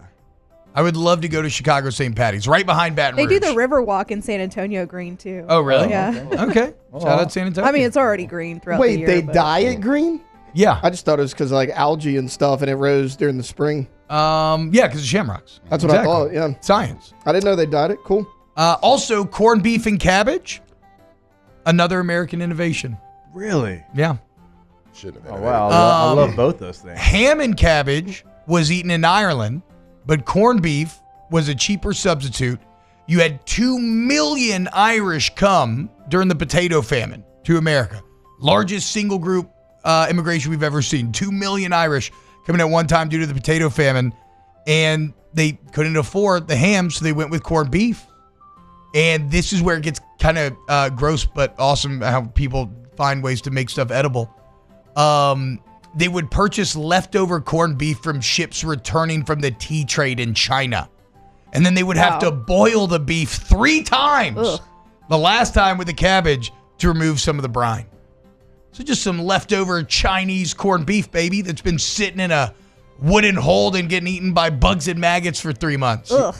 So in San Diego for breakfast every morning, like the main dish was corned beef hash, and I never really thought anything of it. Then I watched Cinderella Man, the movie, and I'm like, during the Great Depression, the only thing he could get his hands on was corned beef hash, and that's what he was eating. I'm like, this tracks. There you go. This makes sense for the Bush League Bolts. Chargers. Yep. That's what they're feeding us. Happy St. Patty's Day. I hope you learned something fun. Still can't believe he's not Irish. Do y'all know if really you look at a leprechaun, he disappears?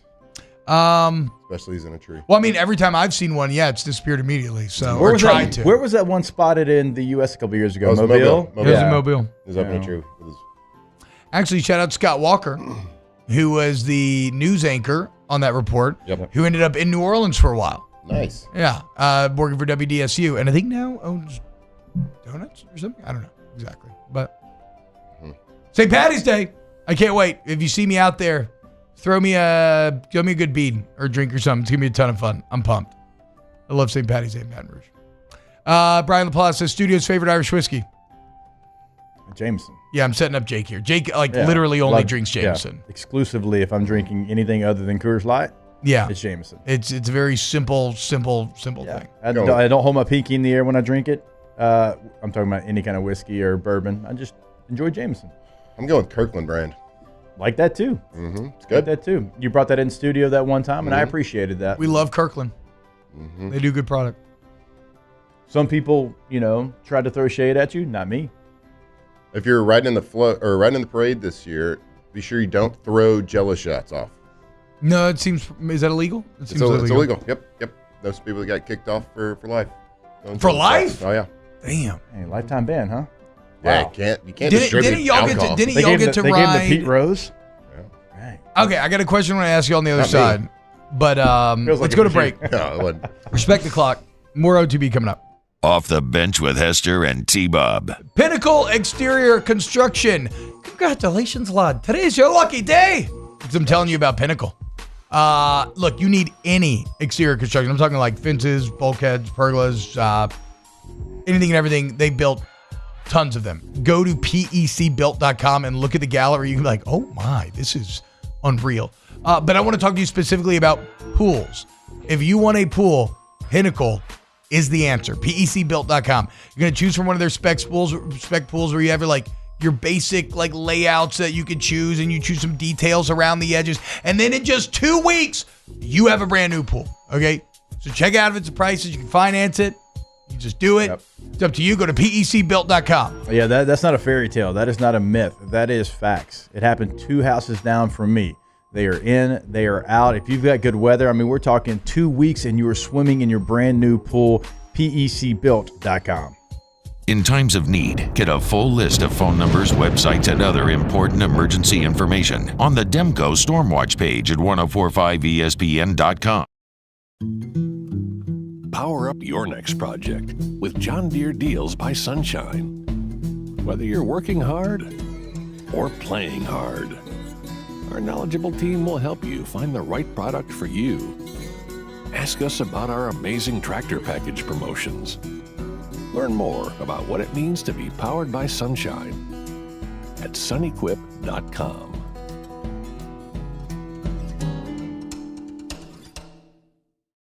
Chrysler Dodge Jeep Ram is taking $17,500 off new 23 1500 Bighorn trucks. We're open for business in our beautiful new showroom and taking $17,500 off new Ram 1500 trucks. All new Bayou vehicles come with a 1 million mile warranty. The crew at Bayou Automotive is going to do right by you. It was a humid day, barefoot children play, looking for that summer shade. Time just slips away. Oh, Louisiana, some kind of hold on me. Like cypress stumps, your roots are planted deep inside of me.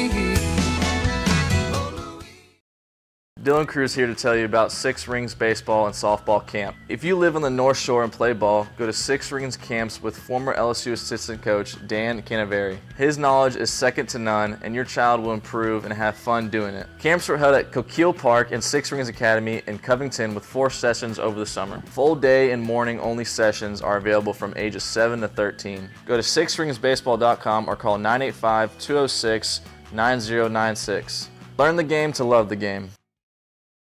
Breck teamed up to reimagine your parks, and you imagined big.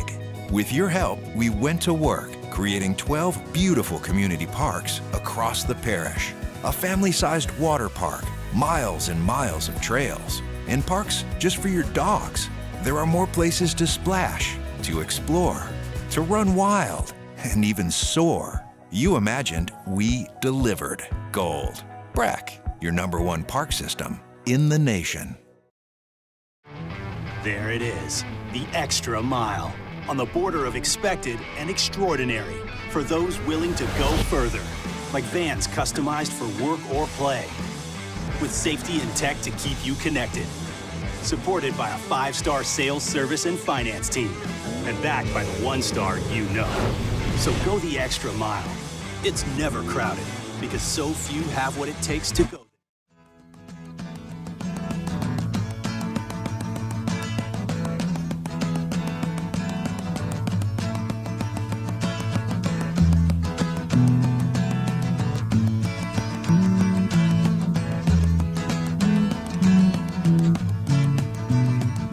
All-Star Toyota presents Off the Bench with Hester and T-Bob. ESPN Baton Rouge, New Orleans, Alexandria, and 1130 The Tiger. What's happening, y'all? Welcome back. OTB. Rocking and rolling here in the studio. Fletcher, rolling right along. Jake, Matt, correct me if I'm wrong. I have a memory of after y'all won the Natty in 07, seeing y'all on, was that the St. Patty's float? Where like the seniors got to go and y'all were honored or got to be guests of honor and you could suddenly you were freed from any NCAA restrictions or anything like that. Am I wrong? Was it the St. Patty's float or was it a different float that y'all were on? I don't even remember. I was the I did Gray Marshall for St. Patty's after. Is that what it was? Right? Was it immediately after the national championship? It might have been a year after. Okay. I How was that though? It was amazing. Because that is the parade around these. We were the Grand Marshals like 4 or 5 years ago. For one of the Mardi Gras. Orion? Yeah. And Flynn's just like throwing beads as hard as he possibly can and trying to hit people in the chest. I wasn't trying to hit. It's a classic quarterback move. I was trying to hit street does lights. the same thing. Okay? Cannon does the same So thing. my favorite story about us after we won a championship where we were still technically like a part of LSU, but we weren't part of the football program anymore, was the White House trip when Marucci got us tickets to the Nationals and the Marlins. And the Nationals had just built their brand new stadium. We're enjoying a couple of cold pops there, watching some baseball. I think it was just us two. It was just us two. Yeah. Just us two. And we had, the team had a curfew because like the team was still, for a large majority of the players, they were still obviously at LSU. And it was the night that Kansas and Memphis, I believe, played in the national championship game. But we're sitting there at the ballpark having a good time. We're like, hey, we got to go, man. We got curfew. And we kind of look at each other, but at the same time, like, wait a minute. Oh, wow. No, we don't. We don't. They can't do crap to us. We don't play football for them anymore. Nah, we're good. Let's just bring another. What a freeing feeling. Oh, it was so good. It was like, what are they going to do to us? Yeah. And then we got to the hotel, and again, it was just us two, and there was like Marucci and somebody else. They were watching the national championship game, so we pulled up and watched that, and Kansas won. Mario Chalmers hit the I think the game winner in that one. So that was like the first man. We're natty champs. We're adults. We're graduated. You can't do it. We don't have to run 110s for this. Yeah, exactly. But it is funny, like to that point though, we were still kind of scared that Moffitt was going to make us run 40-40s. Mm-hmm. Don't like 40-40s, dude. 40-40s. I was about to say we probably would have gone back and done it too. 40-40s was brutal. We started doing it at the end, and then every mistake that was made by anything or any lack of effort, any single mistake was 10 up downs at the end, and so you'd run 40-40s, and then you'd have like 120 up downs. It was that sucked stuff. The 40-40s was always like I'll run 110s. We had to do it. I remember the 40s test, which was 10 40s with like 10-second rest or whatever. We had to do the 40-40s because there was a running back that, when I say didn't go to class, I'm not sure. We were 3 weeks in. I'm not sure he attended a single one. Well, he was just assigning what he wanted to drop. Well, and this was a player that had been here for 3 years at that point. So he watched us run the 40-40s, and that was his punishment. Him sitting in the middle, watching us run 40-40s. And to say that Sean Jordan threatened his life with every 40 as he ran by him, because Sean was like brilliant biology major, went to every class, never missed anything. And he's out here and it was like 5 a.m. And that guy sitting in a chair on the 20-yard line watching you run 40-40s, and he doesn't have to do anything. Yeah, that I love a good that was military psychology move like that where they make. I mean, it generally works. With the one time we had to run on behalf of a young kid like that, he never messed up again. He offered us a tearful apology at the end, and it never happened again. It definitely works. We didn't even have to put like soaps in socks and beat it out of him either. Like Private Pile. Me and Jamarcus had to come in and do that for another quarterback at the time. I can't imagine J-Rock doing penalty runs. We get up there to run, and he's supposed to watch us. Yeah. And he didn't show up to watch us. I mean, at that point, you're kicked off the tee. And Moffitt looked at us and said, y'all go to his apartment. Yeah. And you get him. And then did he make you come back and run? Nah, he went in his apartment. We couldn't leave. Oh, man. That's like... Me and Jamarcus were like, we're pretty good guys, but like we don't feel like good guys right now.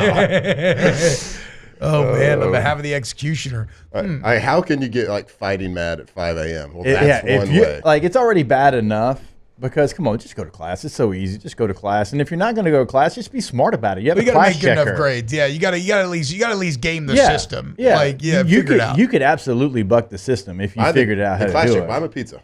Yeah, I'm a cold beer. Yeah. Figure it out. Like they'll check you off. I never went bribery. That's smart. I just kind of make sure I was seen, and then sometimes maybe like dip out or get off the class checking list and then stop going. Or you just have every class with your wife, and she's really good at taking notes, and you get the notes and you make good grades. You don't have to do it anymore. He has like a fake beard on. It's like here, Jacob here. God, to not show up for that is wild. That was it was interesting. I don't want to name, but did he remain on the team? I can't remember. He was a beast if he did. If he did, that means he was a dog. This player that I'm talking about didn't finish at LSU. Yeah, neither did the guy that got us penalty runs. Yeah. Well, hey, look. Turns out all three stories, the guy finished somewhere else. There you go. If that ain't funny, man. And this ain't the transfer portal days either. No. All right, when we get back, let's close out. Flustering, keep it locked, OTB. Off the Bench with Hester and T-Bob. Go to allstartoyotabatonrouge.com, allstartoyotabatonrouge.com. You need a new vehicle, you want to go to All-Star. The website's a really great place to start your journey, where you can just explore the range, some of the great deals that they got going on currently. Again, I love my new Sienna because it's a hybrid. You save so much money in gas, but you still go to the gas pump, so it's very easy to fill up when you need to. You get Toyota Care on both new vehicles and Toyota certified used vehicles. They're the best. Go to the service center today. Mention OTB, get $100 short to deductible. AllStarToyotaBatonRouge.com. Yeah, go to that website, get that rental reserved, right? You got probably, I'm thinking next week, spring break for most of Baton Rouge. And if you're going to Disney, you're going to the beach, you're going to Universal, wherever you're going, and you want to save miles on your vehicle, or you need something bigger for that trip, call Miss Lisa Sessions in the rental department today. You can find out what's available online, All-Star Toyota of BatonRouge.com. Our listeners fire off their opinions on the JimsFirearms.net hotline at 499-1045. Keep listening for your next chance to shoot us your thoughts with the JimsFirearms.net hotline on 1045 ESPN Baton Rouge. There it is, the extra mile, on the border of expected and extraordinary, for those willing to go further, like vans customized for work or play, with safety and tech to keep you connected. Supported by a 5-star sales, service, and finance team. And backed by the 1-star you know. So go the extra mile. It's never crowded because so few have what it takes to go there. Mercedes-Benz Vans.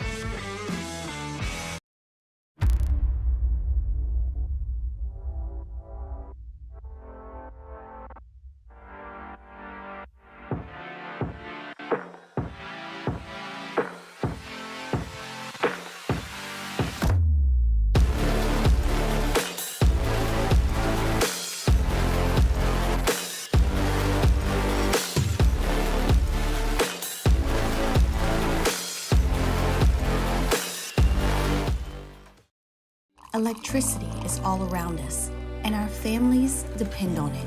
Every day is sparked by the power of a cold drink or a warm meal, a movie night, and a comforting light at the end of a dark hallway. From sunrise to sunset, playtime to bedtime, our team is ready to take care of your electrical needs. Even in the case of an after-hours emergency, the light in your life shines brighter with Mr. Electric.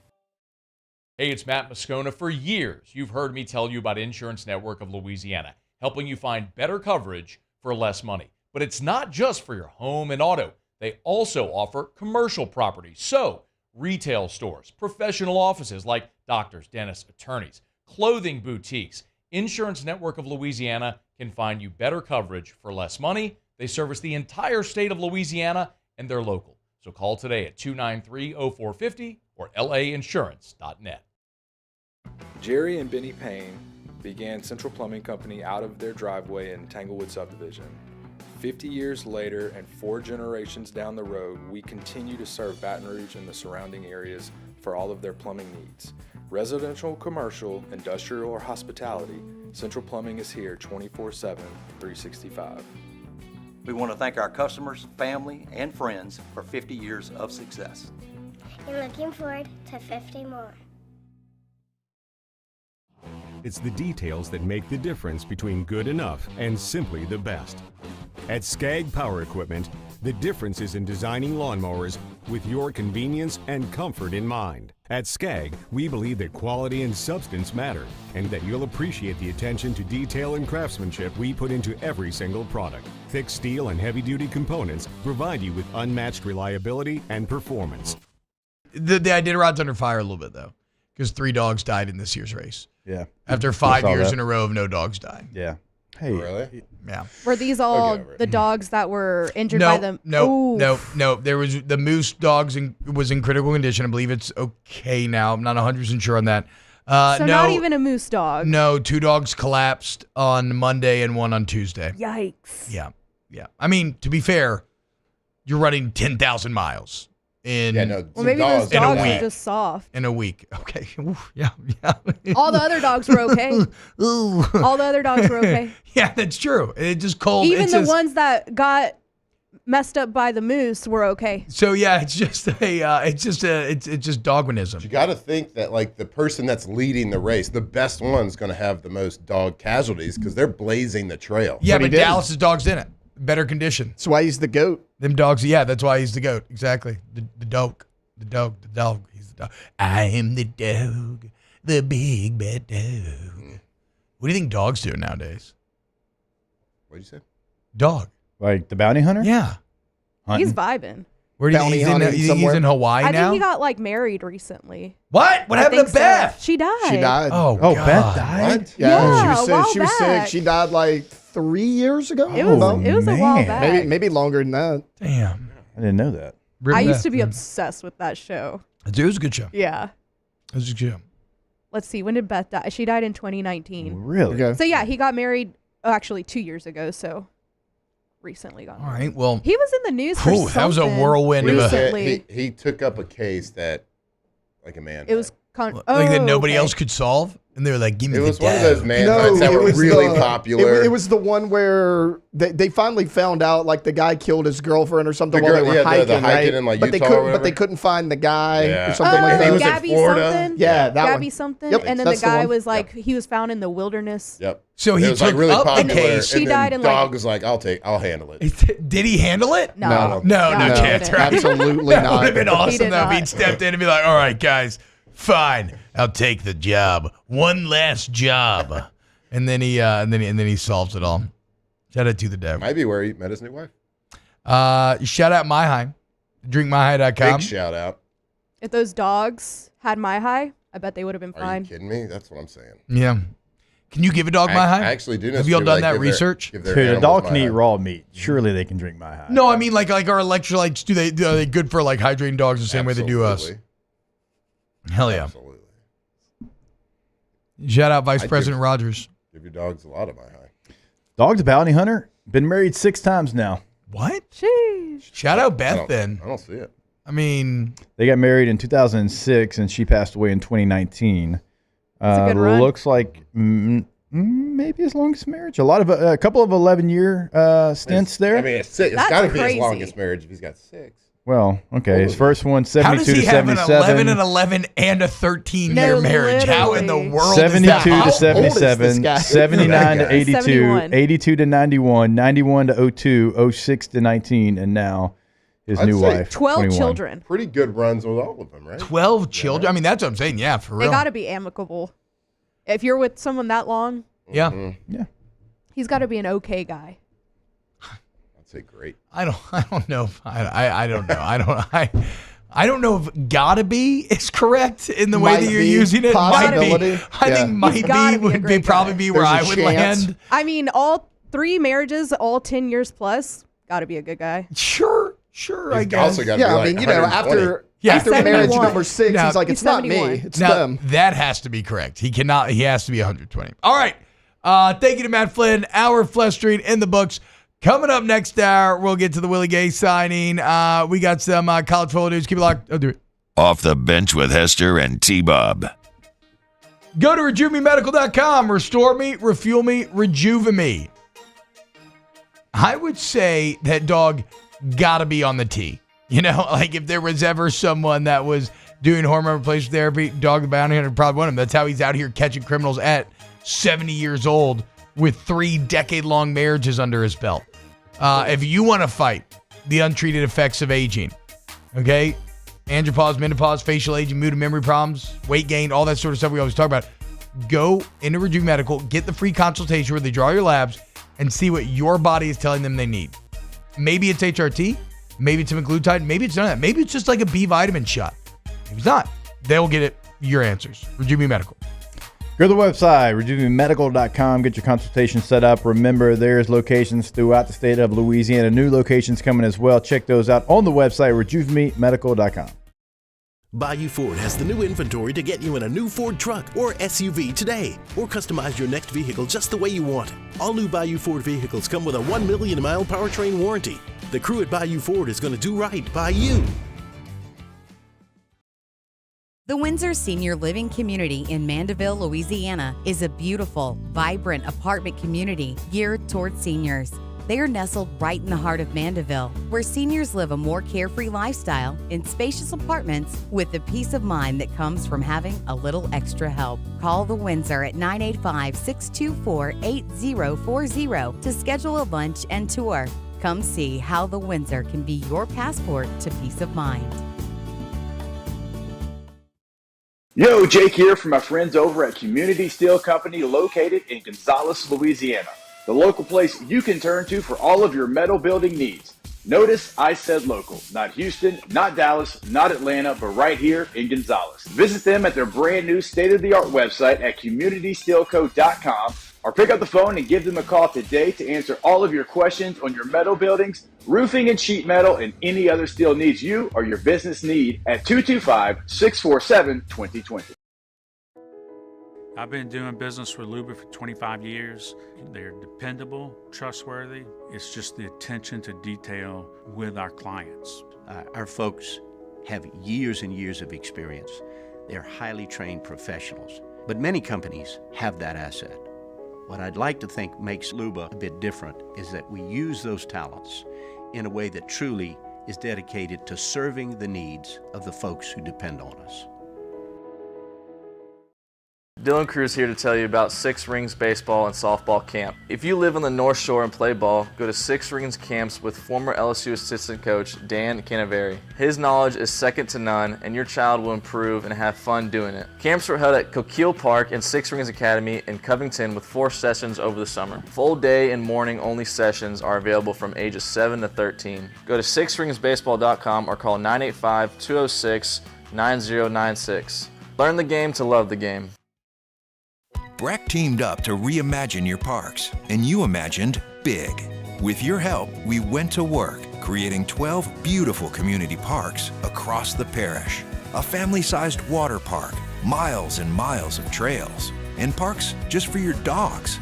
There are more places to splash, to explore, to run wild, and even soar. You imagined, we delivered. Gold. Breck, your #1 park system in the nation. At Relief Windows, we're more than windows. We're windows, doors, party plank, and vinyl siding. But our #1 product is always customer satisfaction. Visit us online at reliefwindows.com.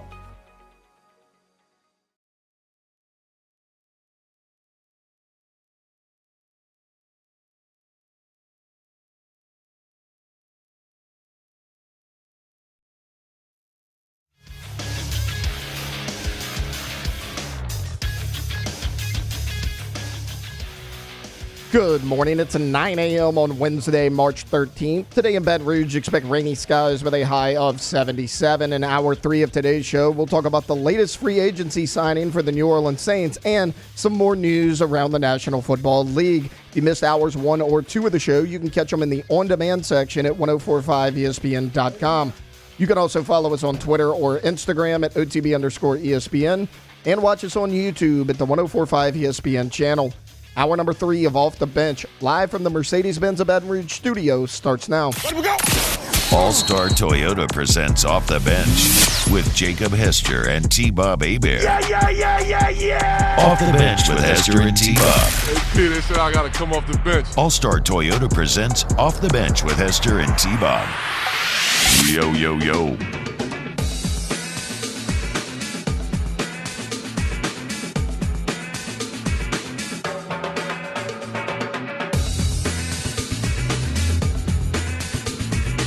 Wow. How about this, boys? Louis Armstrong New Orleans International Airport named best airport in North America for the 3rd year in a row, dude. 3rd year in a row. It's a pretty good airport. It's awesome. No, it is awesome. I love that. Ever since they redid it, it's awesome. Yeah, you get in and out of security in like 30 minutes. I mean, the security's less than that. To me, security, yeah, that's great. Security, but also like that's always going to be kind of a function of your city, right? Yeah. I mean, like if you're in Atlanta, that you're talking about the busiest commercial airport in the entire world versus Louis Armstrong. So that's what it is. To me, it's it's kind of the overall flow of it, but it's specifically just how the terminals are with the food and drink options right there at the terminal, in between the terminals. So seemingly no matter where you're at, like no longer are you doing that thing where you're at a restaurant and you're feeling that latent anxiety of like, oh man, are we staying too long? Like have they called us? Because you're sitting eating, but you're also right there at your gate because there's an option to go drink or eat right by your gate. Everything's so nice. Yeah, everything's new. Clean, new. It's held up. I know it's not open that long, but everything's still held up. And you're right, T. Like you can be right there in the middle of it. And even if you were in the other, like if you're in A and then your flight's in B, like you can make it over there in 3 minutes. Yeah. So yeah, it's a perfect setup. I drive there. I fly only out of New Orleans because it's really only like 25 minutes farther from my house than the Baton Rouge airport. The only thing I would say is be careful. You can run into parking stuff Yes. sometimes. If you don't reserve a parking spot ahead of time. There's a sweet spot that nobody is ever in. It's where we park for when we fly out of New Orleans for like media days. Is it and in stuff. short term or long term? Short term, and you can stay there for. So I think I know what you're talking about, but I still have ran into issues. I've never We've gone twice now where it's short and long have been full, and we've been shuttled to this side parking where you have to drive like 10 minutes away. You got to catch a bus. Like, he can make you miss a flight if you ain't careful. Last time I flew out, we were going to Aruba and I mean it was a busy day. We flew out on like a Monday or something like that. I mean, it was packed, but we were driving through the parking garage, found a spot, first level of the parking garage. Right by the door. But here's the deal. If you get in, if they allow you in long term or short term, it doesn't matter. Oh yeah, you got a spot. There is a spot there for you to have. I'm talking about. We literally got turned away at the gates. That happened to my sister. And said, no, you can't. You have to here. And they gave us a sheet of like, go here, find this place, and then a bus will pick you up and bring you back. That's not ideal when you're, I'm not the cockiest flyer, turning on my sisters, but I don't get there like 3 hours ahead of time, right? So it can imperil you. Well, yeah, I know what you mean. People who as soon fly as you a lot said it, show up like 30 minutes before, and they're just like, yeah, we'll be good to go. Katie's sister is not going to get there. Like even like an hour and 15 minutes is like, I'm not going to spend all day at the airport. It is like timed, and she flies all the time. So it's like, I'm going to get here, there. I'm going to do that. I mean, complete cockiness. You're right. Yeah, that's what I do. And it screwed me over one time. Yep, there you But go. I was able to get like on the next flight I got lucky that day. But it happened to me to where like I pulled up all cool, like, oh, I got here with plenty of time. And then they were like, skirt, we got no parking. And I was like, okay, cool. So then I had to go to the one that's like off. I think it's the old airport. It is. Yeah. It is. And then they shuttle you to the airport, and I just didn't get there in time. And I will tell you, as someone who has been on that bus, the tension in that bus is so high. Everybody is like, oh my God. That makes a lot of sense. When I tell you people are pissed and everybody's looking at times and thinking, can we still make it? And what do we need to do? Should we call somebody? It's people are sniping and yelling at one another. It was... Especially when you're like uncomfortable. Waiting. Yeah, when you're waiting for like other people to get on it and like nobody's coming on and everybody's like, why haven't we left yet? The guy's like not even on the bus. The driver, he's just waiting. Nobody's coming and you're just like, come on. Still, so, yes, Taylor? Oh, I'm saying coming back into the country, you were talking about like the cocky people that fly all the time. They show up, they think they got plenty of time. The couple right behind us, like you could tell they had money, right? I mean, as much as you could tell that me and Victoria were just married, never done this before, you could tell they had money. I mean, freshly tan, expensive looking luggage. They had a flight in like 45 minutes. We had to go through like 7 different customs checkpoints. No, yeah, it was dumb. You do the same thing like 7 or 8 times, but like the wife is losing her mind. She's like, we're going to miss our plane. I'm like, you showed up 45 minutes before to get back into the U.S. And like, she gets out of line, goes up to the security and was like, we're frequent flyers. Here's my pass or whatever. We got to do this. And like, we're in Aruba. And they're like, we don't care. Like, you bought that wherever. And so I don't know what they did, but yeah, they were fuming and it was not good. Still, I wanted to highlight the award for the New Orleans airport, and that's just a fun, that it's not ideal, but again, it's a relatively minor quibble that you can plan around. I mean, you can literally get on and reserve spots ahead of time or check availability if you want. Or just don't cut it close like I did. Well, I was going to say, like that's what I'm saying. That is a preventable issue. The overall point is that great airport. Yes, Louisiana and New Orleans, we don't get a lot of things right generally. And I really like the Baton Rouge airport as well for whatever that's worth. Yeah. Baton Rouge airport is not bad at all, but just price-wise. It's just expensive if you're trying to fly with a bunch of people. Like I said, and the connecting flights. Yeah, I mean, I can get to Gonzales on the interstate, and it's not that much farther for me to go to the New Orleans airport than it is Baton Rouge, and then the price difference. But no, Baton Rouge airport is very nice. Yeah. But they got that right. They actually really got the New Orleans airport exactly right. And it feels very futuristic too, which I feel like we don't have a lot of here. Yeah. And what I love too, it is a great ambassador to the city when you have people coming in who are already pumped up because they're coming in to have a great time and party in New Orleans. And that's kind of like a great first impression to be made. And I was talking to somebody at this Super Bowl. I was like, Senior Bowl, Super Bowl. Where was that? Super Bowl. And they were from LAX airport, and we were doing it. LAX is no. Well, have you seen the new portion of LAX? I don't know. Okay, so they have a new wing on. I forget which flights fly into there, but they took inspiration from the New Orleans airport. Okay. Right, because I said it kind of looks similar. This is off air. He's like, no, we took inspiration from that, and it looks just like it. Like a lot of like bright white, futuristic looking, and they said that was our inspiration. So. Look, even LAX taking inspiration from the New Orleans airport. It doesn't happen too often. Who knows? Like, if we could get that right, maybe they can get this new PMAC thing right, which there's been some updates on. So apparently, originally, LSU was thinking about they were just going to refurbish or renovate the PMAC. And then they held a competition with developers, with like 5 different big developers, and it was basically, hey, give us your visions of what you would do, right? And it was at that point when the developers came back and like, we don't think renovation's the answer. Like, we have bigger ideas, that LSU officially nixed renovation and started to move into, okay, we're going to make a whole new arena, and then getting into the even bigger ideas of also wanting to kind of like we talked about, maybe you had bars or restaurants and other entertainment options onto it, and you create like a kind of a whole an entertainment space of sorts. And apparently the developers' pitch is they'll fund it, but then I believe they get revenue from non-LSU sports events and something else.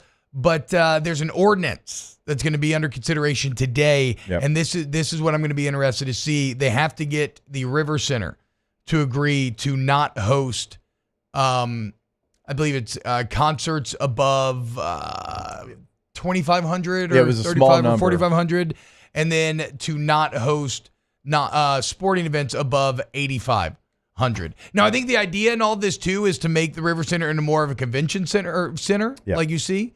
But again, I don't know if the River Center, I don't know what the money's like, if that behooves them, if they'll agree to that. But that is under consideration today. And if that gets passed, that would be the next step forward in a new PMAC getting built. Why the concert restrictions against the River Center? I don't see why. Because they want the bigger concerts to be in the new building. Which is fine. Like, concert in Baton Rouge is a concert in Baton Rouge. I don't care where it's located. I just think that was a little odd. Wait, sorry, what was that? Like the River Center thing. Yeah. There's such a small restriction. Like, I mean, it's basically not usable at that point. Well, that's why that's why you got to make it into a convention center. Now you could still have the concert hall for the symphony and stuff like that, and small. Yeah, you could use the River Center Theater. Boutique. I guess, yes, the River Center Theater would absolutely still be in play.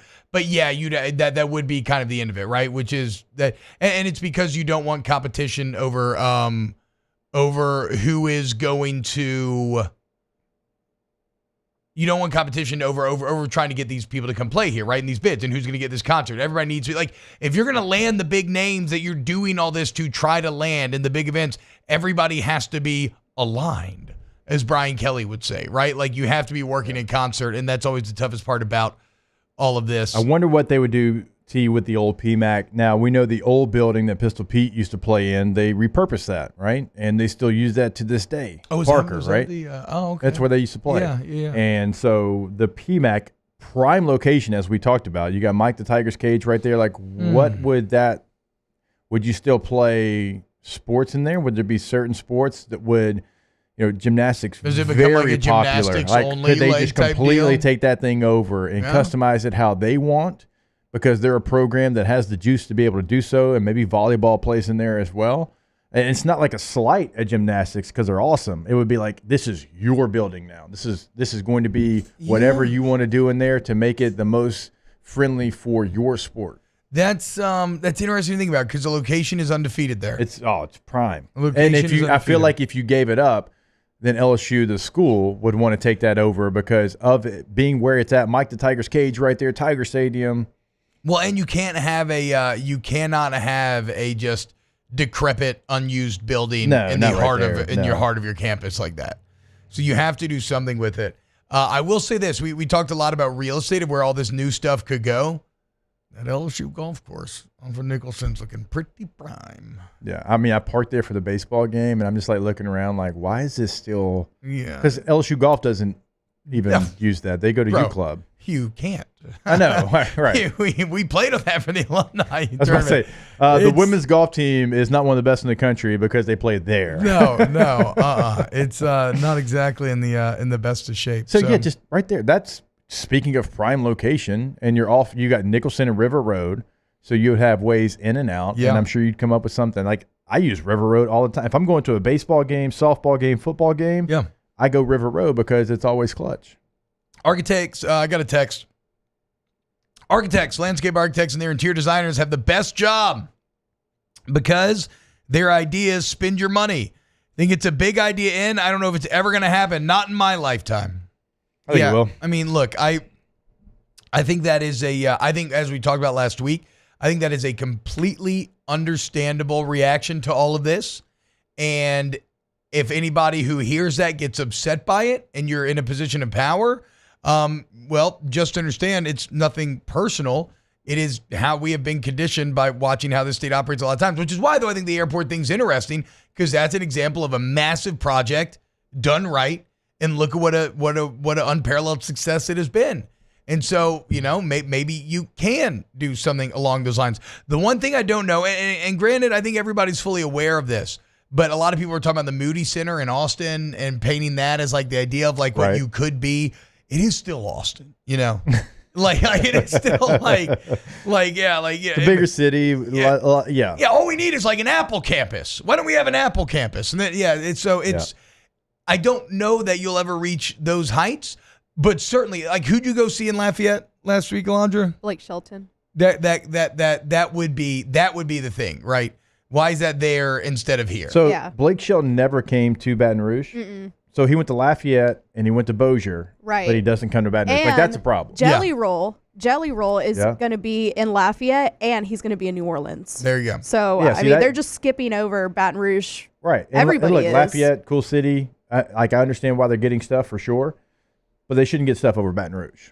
Certainly no. As someone who lives in Baton Rouge, no. Well, I mean, but I'm saying just the size of the town and different dynamics. Again, like Lafayette and Bossier, they're going to get a lot of great concerts, but they shouldn't get them over Baton Rouge. Like they should be included together. Yes, it's the capital city. Like I said, yes, there should be enough incentive for these artists to make 3 stops, if nothing else. It was a little weird seeing somebody like Blake Shelton at the Cajun Dome. Yeah, I saw Elton John at the Cajun Dome like 30 years ago. Elton's not real 30 one, years dude. ago. I'm not that old. Sorry, 20 years ago.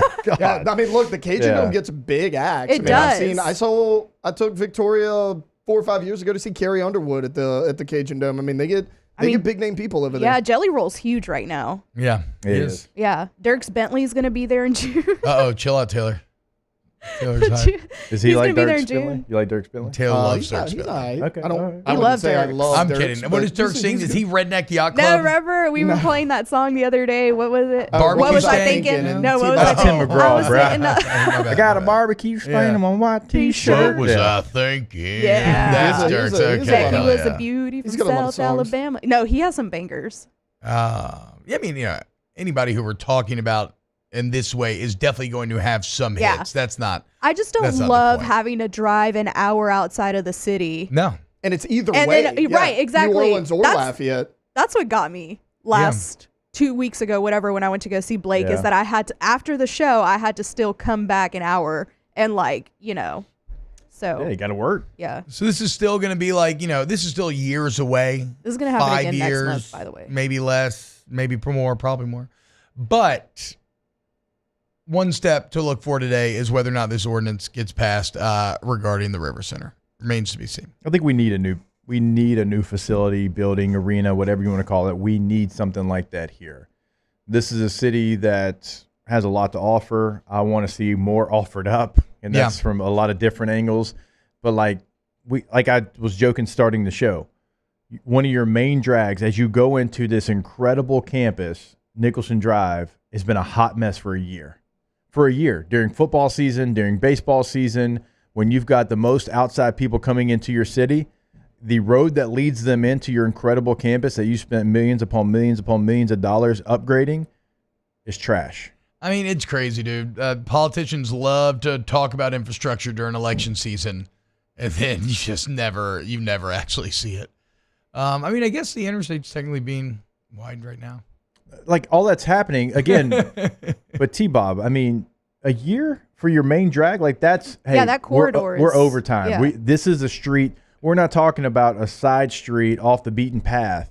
We're not talking about Ben-Hur. Like we're talking about Nicholson. About that is like there's been zero progress on it. No, none. Like it's literally been the same unpaved the whole time, and it's so bad driving down that road. I just take River Road instead. Hey, well, if you remember, they did it early August, like last August. So they did it right before school got in, right before football season started. Like they picked the worst time, and it's still not done. If you want to really get Hanny excited today, live at lunch, yes, call into the show and ask him about Nicholson. Really? Yeah, and the contraflow. I could see Hanny below in a gasket over Nicholson. It's a Hanny rant. I could see you it. ask him about it. Which we only did the show for like 8 months together, but gosh, I got like 3 or 4 really good ones. Jam says, T-Bob, the interstate upgrade is 37 years behind according to the master plan of the city. That sounds true. Sounds true. Scott says, I need the Chinese room. Chinese in on Nicholson. Bro, you and me both. Bro, so when we first moved back here, Flynn had a condo right there, Red Stick Lofts, I think, and it was the bottom right by it. one. I mean, it was literally, you walk out your back gate, you're there. 10 yards away. I don't know how it wasn't 400 pounds. Yeah. We went all the time. God, it's so good. So good. It's so good. My kids loved it. I loved it. Katie loved it. It was incredible. Great thing about Nicholson, too, is it's got these giant 18-wheelers going down it constantly, too. I think it's because 10 is such a shipping artery, right? It's the same reason why we're constantly bottlenecking here on the way to Lafayette. It's just, I don't know. But look, hey, man, again, to end it on an optimistic note, look at the airport, bona fide success, 3 years in a row, best airport in America. It's something to be celebrated. Who knows? Shoot for that. Again, shoot for the moon. Even if you miss, you land amongst the stars. We'll see. I don't think that's factually correct. No, it's not. You land in the endless void and you just float till you die and suffocate. I don't think you land anywhere. Yeah, you just kind of float around a little bit. Not a little bit. You float around until you die of starvation, exposure, of old age, exposure, whatever. Yeah. That's the saying, though. Like, you had the saying correct. Yes. That was in my 7th grade science it's class. Incorrect. But yes, factually. Yeah. But thematically, metaphorically, we understand. Don't be afraid to go for it, okay? Go for it. We'll see. All right, when we get back, more to be. Off the Bench with Hester and T-Bob. ESPN Baton Rouge, New Orleans, Alexandria, and 1130 The Tiger. GEAUX Tommy's.com. That's for Tommy's Windows, Doors, and Siding. You need vinyl or wood windows? You want some hardy plank sidings? Look, they got you over there at Tommy's 7 years in a row. Tommy's been awarded the Angie Service Award. What I love, Tommy himself actually has 27 years in this business, okay? And so after 2 decades, says, you know what? I've learned a lot, but there are still things that I think that we could do better. He starts his own company, and he's in the midst of doing that right now. And look, it's tax return season. You got a nice little return. You want to invest in your home. You need any type of door. Like I said, vinyl, wood, hardy plank, siding, windows. They got you. Make them one of the bids on your project and let them earn your business. Go Tommy's.com. Yeah, I mean, you're going to know from the first moment you meet Tommy that he is there to do the right thing by you. He's not going to try to trick you in anything. Go Tommy's.com. Go Tommy's.com. In times of need, get a full list of phone numbers, websites, and other important emergency information on the Demco Stormwatch page at 1045ESPN.com.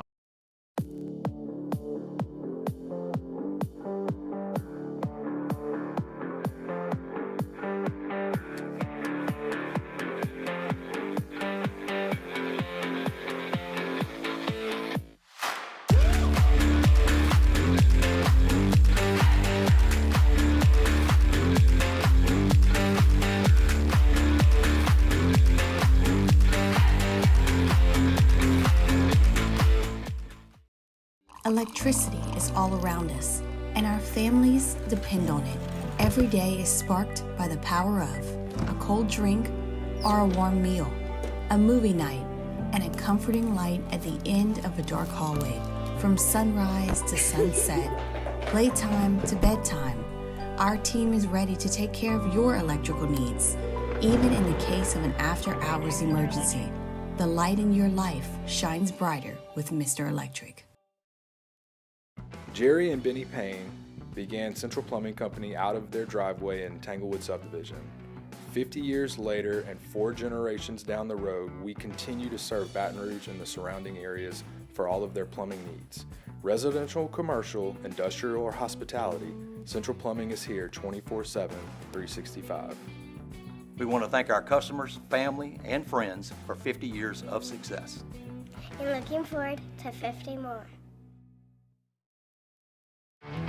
There it is, the extra mile, on the border of expected and extraordinary for those willing to go further, like vans customized for work or play, with safety and tech to keep you connected, supported by a 5-star sales, service, and finance team, and backed by the 1-star you know.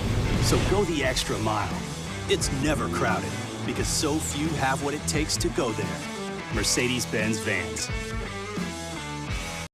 Hey, it's Matt Moscona. For years, you've heard me tell you about Insurance Network of Louisiana, helping you find better coverage for less money. But it's not just for your home and auto. They also offer commercial property. So, retail stores, professional offices like doctors, dentists, attorneys, clothing boutiques. Insurance Network of Louisiana can find you better coverage for less money. They service the entire state of Louisiana, and they're local. So call today at 293-0450 or lainsurance.net.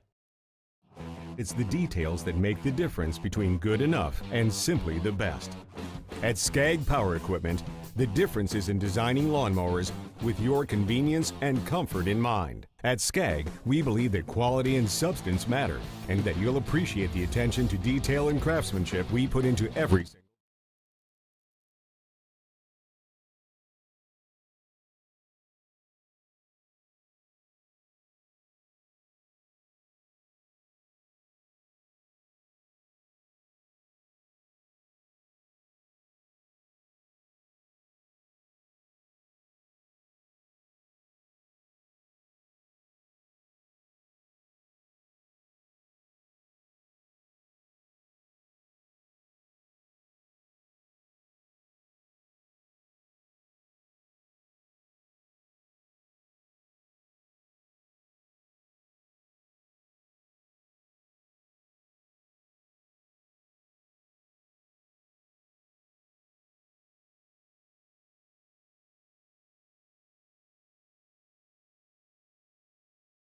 Crypto's very schemy and full of, just craziness. But right. Since it was randomly logo, I'm like, ooh, maybe I can be one of the schemers. But no.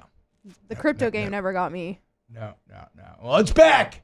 It's back. I have heard that. It's back in a big way. That it is back. And it's going to go away again. Yeah, and then it'll come back in. I mean, we've seen this happen a million times, so it's going to be no different. We do have some Saints news, not the fullback news that I was telling you about during the break, although that is news. The Saints signed Xander Horvath, fullback, on March the 7th. Wow. He's a drafted fullback by the Chargers out of Purdue. He has running ability. He's got some athletic ability to him as well, not just your typical fullback. He can also tote that thing if he had to. So we missed that on March the 7th. But this Saint news is the Saints and Ryan Ramczyk agreed to a reworked contract that guarantees him $6.5 million in 2024. He previously had no remaining guarantees.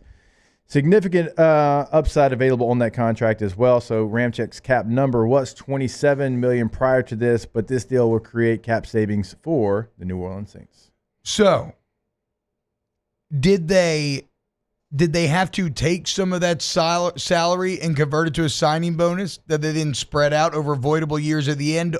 Or are you saying that the now going from no guaranteed money to $6.5 million was enough for Ramczyk to accept a pay reduction? Yeah, I'm looking at it right now. Mike Triplett said Saints had room to push back more than $12.6 million in cap cost if they converted most of Ramczyk's $17 million salary into bonus.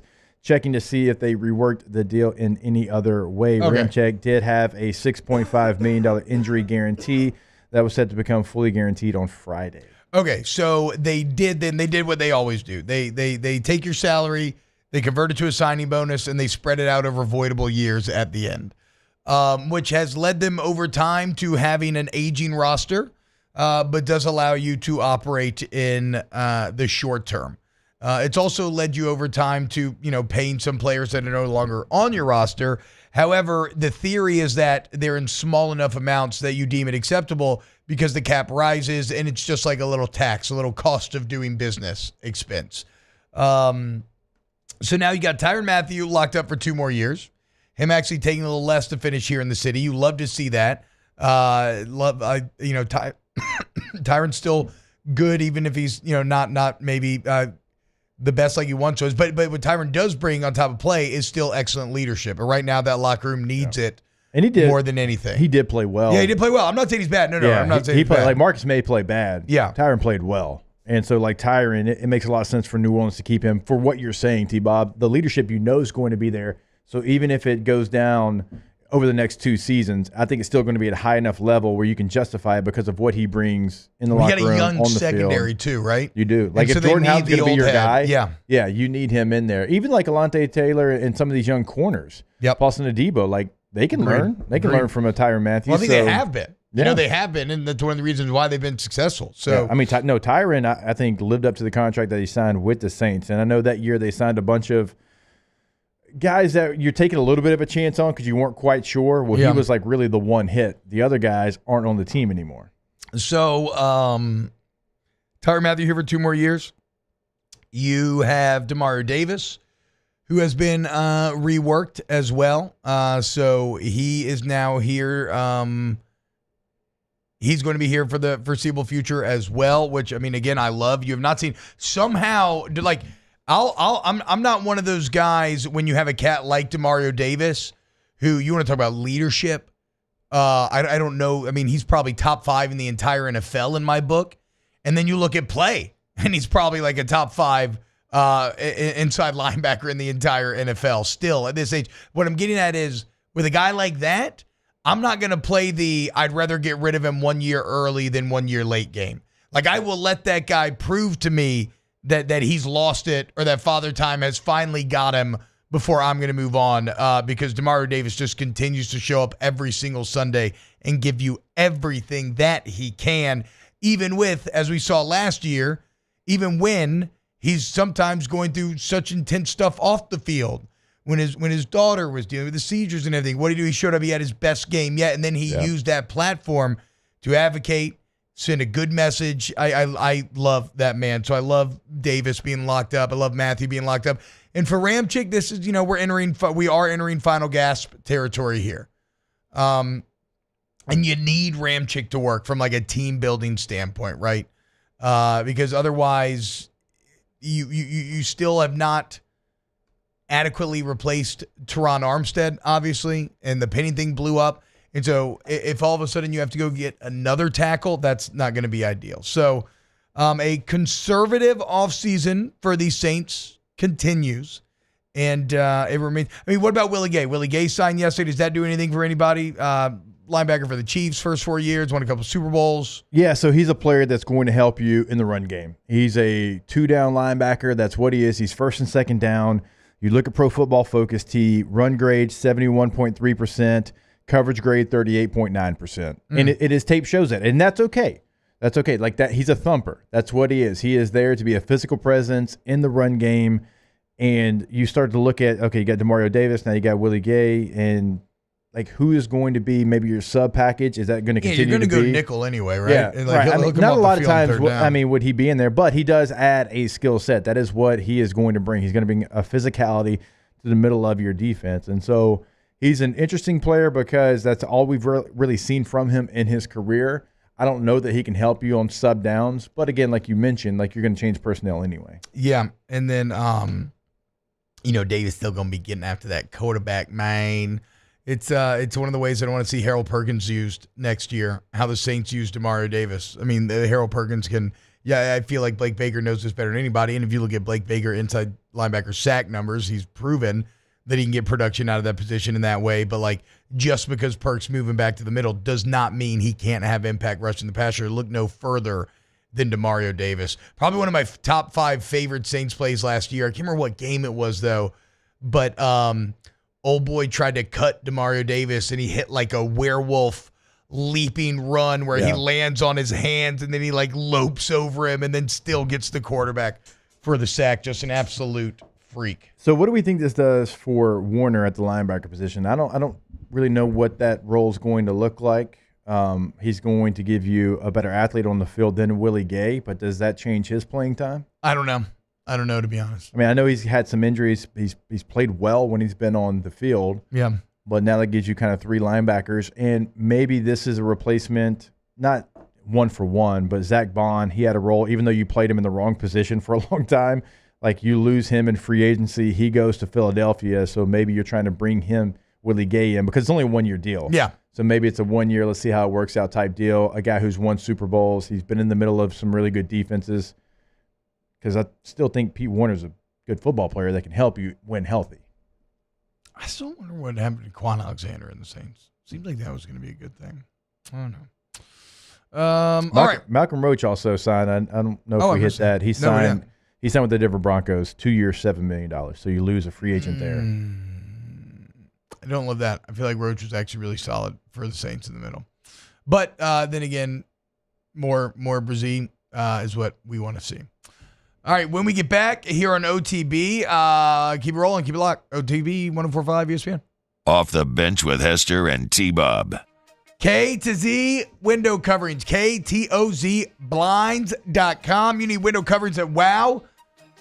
You need an upgrade for your home that could be just as much, if not more, functional and utilitarian than is aesthetic. Like, you can get it to look beautiful and exactly how you want it. It can be cool, like automatic lowering, like with a button press and stuff like that. But also, again, functional. Glare off your television. Keeping the light out the baby room so it's not waking up. Your man cave, your office, whatever the case may be, your outdoor living space, temperature control. It's so much deeper than you realize, and that's why you want to take advantage of Brandon Barton's decades of experience. Go to KTZ, Windows, KTZBlinds.com. You're going to be blown away. I'm just telling you, right? They're going to come in. They're going to learn your space so fast. It is going to be such a quick process, and then the turnaround's quick. We already have our Roman shade that is giving us privacy now in the kitchen. That was just 10 days ago. They can do it for you as well. K2ZBlinds.com. Our listeners fire off their opinions on the JimsFirearms.net hotline at 499-1045. Keep listening for your next chance to shoot us your thoughts with the JimsFirearms.net hotline on 1045 ESPN Baton Rouge. Gulf Coast Bank and Trust is giving our customers the power to bank anywhere, anytime during this challenging event. And we're right there with you. Our mobile banking app is a smart way to manage your money and time. Gulf Coast Bank and Trust, the bank that cares about you.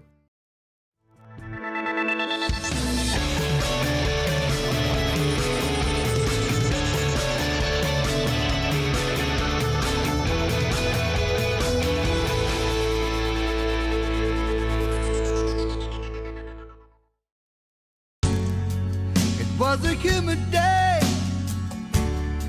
barefoot children play, looking for that summer shade. Time just slips away.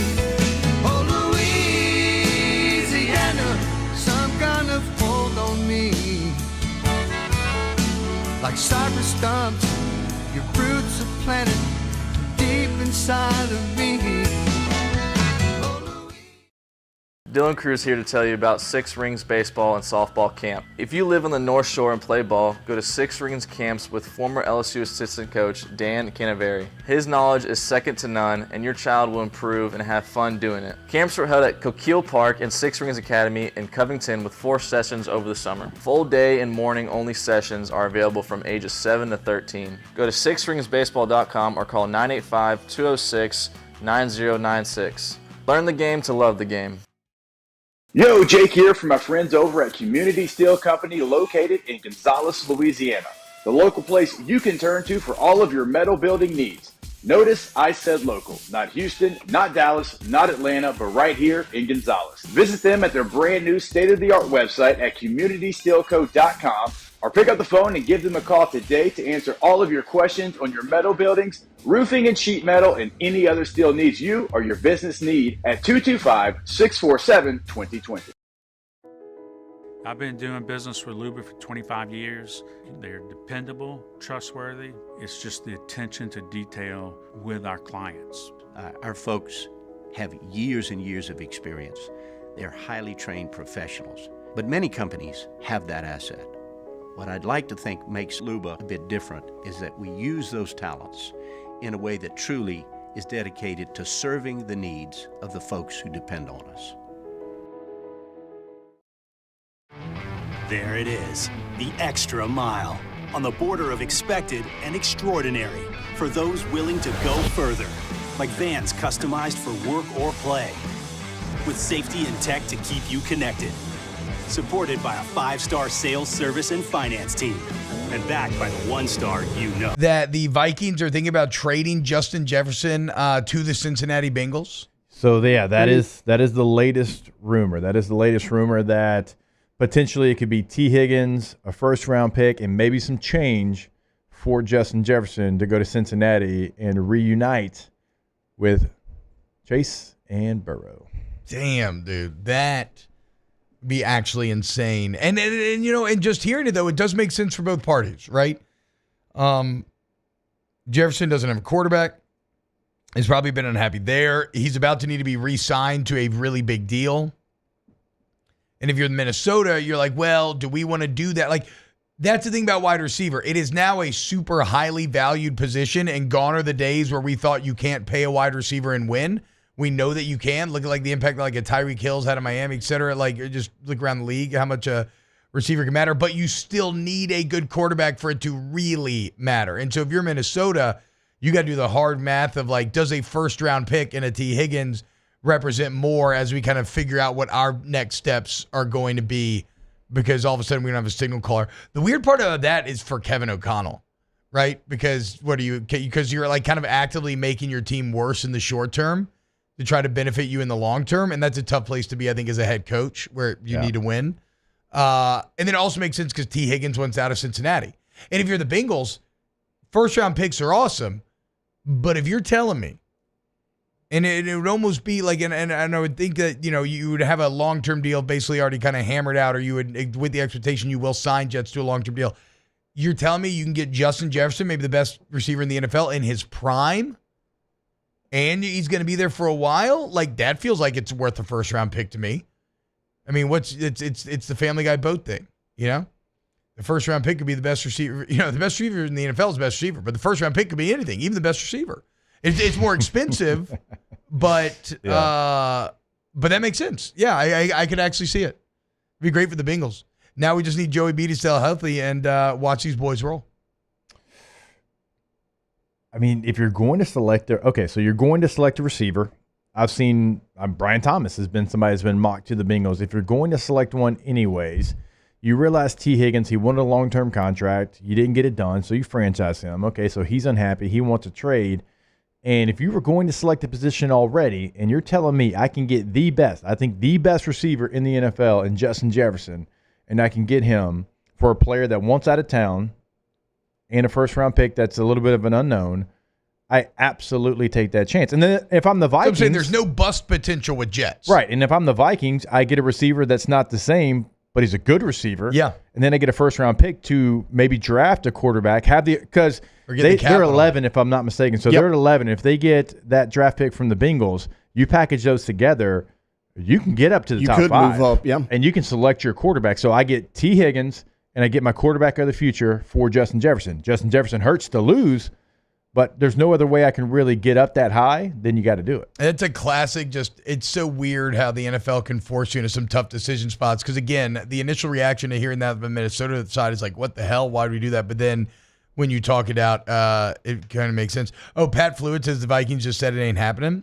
Okay, we'll look online and see if this story started to change as we were talking about. Oh, it's fine. Look, even if it's not something that, like, Jets still would be a great trading piece for the Vikings. Yeah. If it makes a lot of sense for these teams because you would get a player and a pick back. I'd never say nothing. I do not speak in absolutes when it comes to the NFL offseason. Taylor, how about your Cowboys, dude? Looking pretty good, huh? Yeah, we re-signed our long snapper, T-Bob. Nice. And, on the surface, you're like, oh, well, who cares? He might actually wind up being the most important player on our team because we'll probably be punting a ton next season because Jerry Jones is sitting there not doing anything. So it's actually a pretty important signing. You better hold on to Brad Anger, the punter, as well. Those two guys They're going to be locked in. Big season. So that's the whole list of Cowboys signees. I thought Willie Gay to the Saints was kind of sad. The only thing they've done is re-sign the long snapper. Who all have they lost? They lost Tyler Biadasz, your starting center, to a division rival in the Washington Commanders.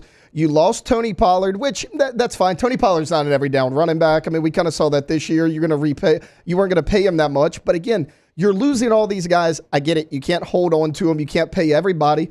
But you're not replacing them with anyone. I mean, you did this last year. You said, we're going to let Dalton Schultz go, which is fine. Jake Ferguson stepped in, has been a solid tight end. And we're letting Schultz go so that we can keep Tony Pollard and commit to him long term. Well, now you haven't committed to him, so you lose him as well. I mean, it was pulling teeth to get him to extend Zach Martin last year. I mean, they finally did it, but that was a guy that was ready to walk. You're freeing up all this money and all this space. Now they're talking to Michael Gallup. They're probably going to let him go. Again, that's fine, but who are you going to pick up? You haven't made any moves. Now, there's running backs out there. I mean, the big names are gone, but, I mean, you could get 2 or 3 guys. I mean, Alexander Madison's out there. Go to the draft. A.J. Dillon's out there. Clyde Edwards-Hilaire's out there. I mean, all 3 guys I just gave you are under the age of 25. Yeah. I mean, there's young talent out there that you can go get. You get your offensive line intact, and I'm hoping as a Cowboys fan that's what they're doing. There are solid offensive linemen, still free agents. Maybe they're freeing that up to get that going, but I mean it's just not looking good right now. You're waiting too long and you're getting passed up by other teams. Every team in your division the last 2 days has gotten better. Every single one of them, and you have not. So it sounds like the Cowboys' strategy for the offseason may be sucking, but what about blowing? Because that's where Agatim of Baton Rouge comes into play. Your AC unit, heater, whatever it is, even though heater's about to be relevant for a while now, but your AC system, you need it checked out. You want to go to Agatim of Baton Rouge, you are going to be blown away by the level of customer service that you get. They say service to the highest degree. It's their core ethos, their mission statement, if you will. It's written everywhere inside their headquarters, and they walk that walk. That's why the reviews for Agatim are so astronomically high. Like we always tell you, the internet hates everything, but it loves Agatim. So get that service. Take control of your comfort zone today. And remember, if you're in the market for a whole home generator, and, Agatim's your answer. Get that free professional estimate and have it out to your home today. And then when storms hit, you have peace of mind. You are good to go. And again, customer service. Proud to partner of LSU Athletics. Agatim Baton Rouge, AgatimBatonRouge.com. Actually, Taylor, that's kind of funny because I think Saints fans kind of echo your same sentiments, right? You've kind of seen other teams in the NFC South get better, whereas to Nick's analogy yesterday, you're having to kind of stay pat if you are the New Orleans Saints right now to kind of make up for some of your previous spending. When you get back, let's go to that show a little Ask the Bench. Off the Bench with Hester and T-Bob. CentralPlumbing.org, 925-8552. CentralPlumbing.org. You need that 24/7 emergency service. Central Plumbing. Flat rate pricing. Central Plumbing. Licensed, bond, insured employees, so they send you information about it ahead of time coming into your home. Central Plumbing. And remember, if you got a big commercial job, they have the insurance, paperwork, and personnel to service your job. They're good to go. And you're not going to hit them with anything they don't know how to solve. It's 5 decades they've been in the game, y'all. And remember, Central Plumbing, you go on 1045ESPN.com right now. We are giving away an awesome time. The Dreams Come True golf tournament coming up in a couple of weeks. Central Plumbing sponsoring a group. They are bidding it away. It goes to support Louisiana kids. I'll give you more on that in a second. And we'll get to go play around of golf together. So you want to make the dream come true of a Louisiana child and its family who's dealing with the toughest of circumstances, and you want to drink a bunch of beers and have some fun on the course with your boy along the way, go to 1045, bid today, centralplumbing.org. In times of need, get a full list of phone numbers, websites, and other important emergency information on the Demco Stormwatch page at 1045ESPN.com. When it comes to ending cancer, we push forward, always working together for you. That's why our cancer experts at Ochsner have clinically integrated with MD Anderson Cancer Center. This means advanced cancer care, including access to life-saving clinical trials and integrating care to treat the whole you. Introducing Ochsner MD Anderson Cancer Center. Long live you. Power up your next project with John Deere Deals by Sunshine. Whether you're working hard or playing hard, our knowledgeable team will help you find the right product for you. Ask us about our amazing tractor package promotions. Learn more about what it means to be powered by sunshine at sunequip.com.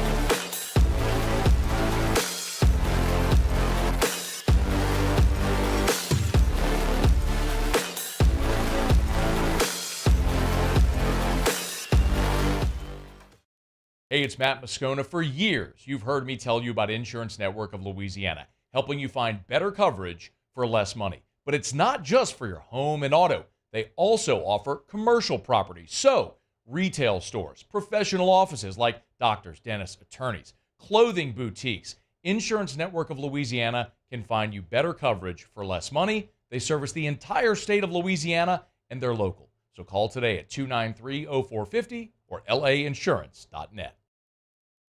Jerry and Benny Payne began Central Plumbing Company out of their driveway in Tanglewood subdivision. 50 years later and 4 generations down the road, we continue to serve Baton Rouge and the surrounding areas for all of their plumbing needs. Residential, commercial, industrial, or hospitality, Central Plumbing is here 24/7, 365. We want to thank our customers, family, and friends for 50 years of success. And looking forward to 50 more. It's the details that make the difference between good enough and simply the best.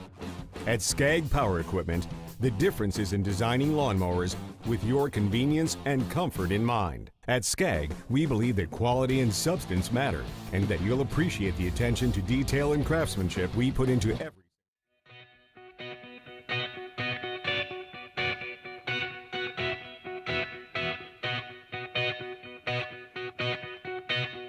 All-Star Toyota presents Off the Bench with Hester and T-Bob. ESPN Baton Rouge, New Orleans, Alexandria, and 1130 The Tiger. What's happening, y'all? Welcome back. Ask the Bench, brought to you by Cold Curse Light, Vizzy Hard Seltzer, and Blue Moon Light Sky Citrus Sweet. Ask the Bench, studio's best sport you're great at besides football. For me, soccer. I never played Not really football. close. Yeah. I was pretty good at softball. Track. Yeah, true. Taylor was actually kind of good at track. It's crazy. God, good? I don't think I was good at any other sports. I think I was awful at baseball. So Outside of softball, I was okay at shot put. God bless you. God bless you. Dabbing man, on that one them. built up for a while. No, okay. I would probably say basketball. Basketball for me. That was my favorite sport growing up, for sure. Ask the Bench. Ice the knees, ice the threes. Easy money. Easy money sniper, baby. Call me TB instead of KD. Ask the Bench. Go to St. Patty's Day Parade drink. Green beer. Can't beat it. Love green beer. Never gets old. Never, ever gets old. Absolutely love it. Jameson. Yeah, I guess I'm going to go with green beer because I don't really know what else you would drink. I don't like sweet stuff whenever it comes to drinking because I feel like it gives me a really bad hangover. It does. Yeah. It does. Sugar absolutely does. Proper 12, Conor McGregor's whiskey. Proper 12. Just kidding. I've never had it. Pretty good, Conor McGregor. Sorry I'm late. Love that video. I'd like to apologize. Absolutely no one. That's always the, I love the Conor. best. MMR. We're going to remind you want to ignite your career today. See what the MMR group can offer you. MMR is the largest industrial and electrical contractor in the entire nation, y'all, and they're headquartered right here in Baton Rouge. They got offices all over the globe, okay? And look, they have outstanding benefits. You couple that with a super dynamic culture, and you can see why MMR is so exciting for you to explore. Whether you are a student, seeking internship. They have great options. They can kind of guide you through what courses you should be taking in college to prepare, or you're just beginning your career in this field, or maybe you're a seasoned pro. There are spots available for all, and they're looking for talented workers, okay? And again, you're getting great benefits. You join a great culture. You go all over the world, go on all sorts of adventures. And we love MMR because they are one of these massive companies that stayed right here, local, in Baton Rouge, giving back to the community. MMR, apply now at mmrgrp.com. That's mmrgrp.com. Ask the bench, what would your walkout song be for UFC? And what celeb would you have awkwardly following you? Oh. I was actually thinking about that like this weekend.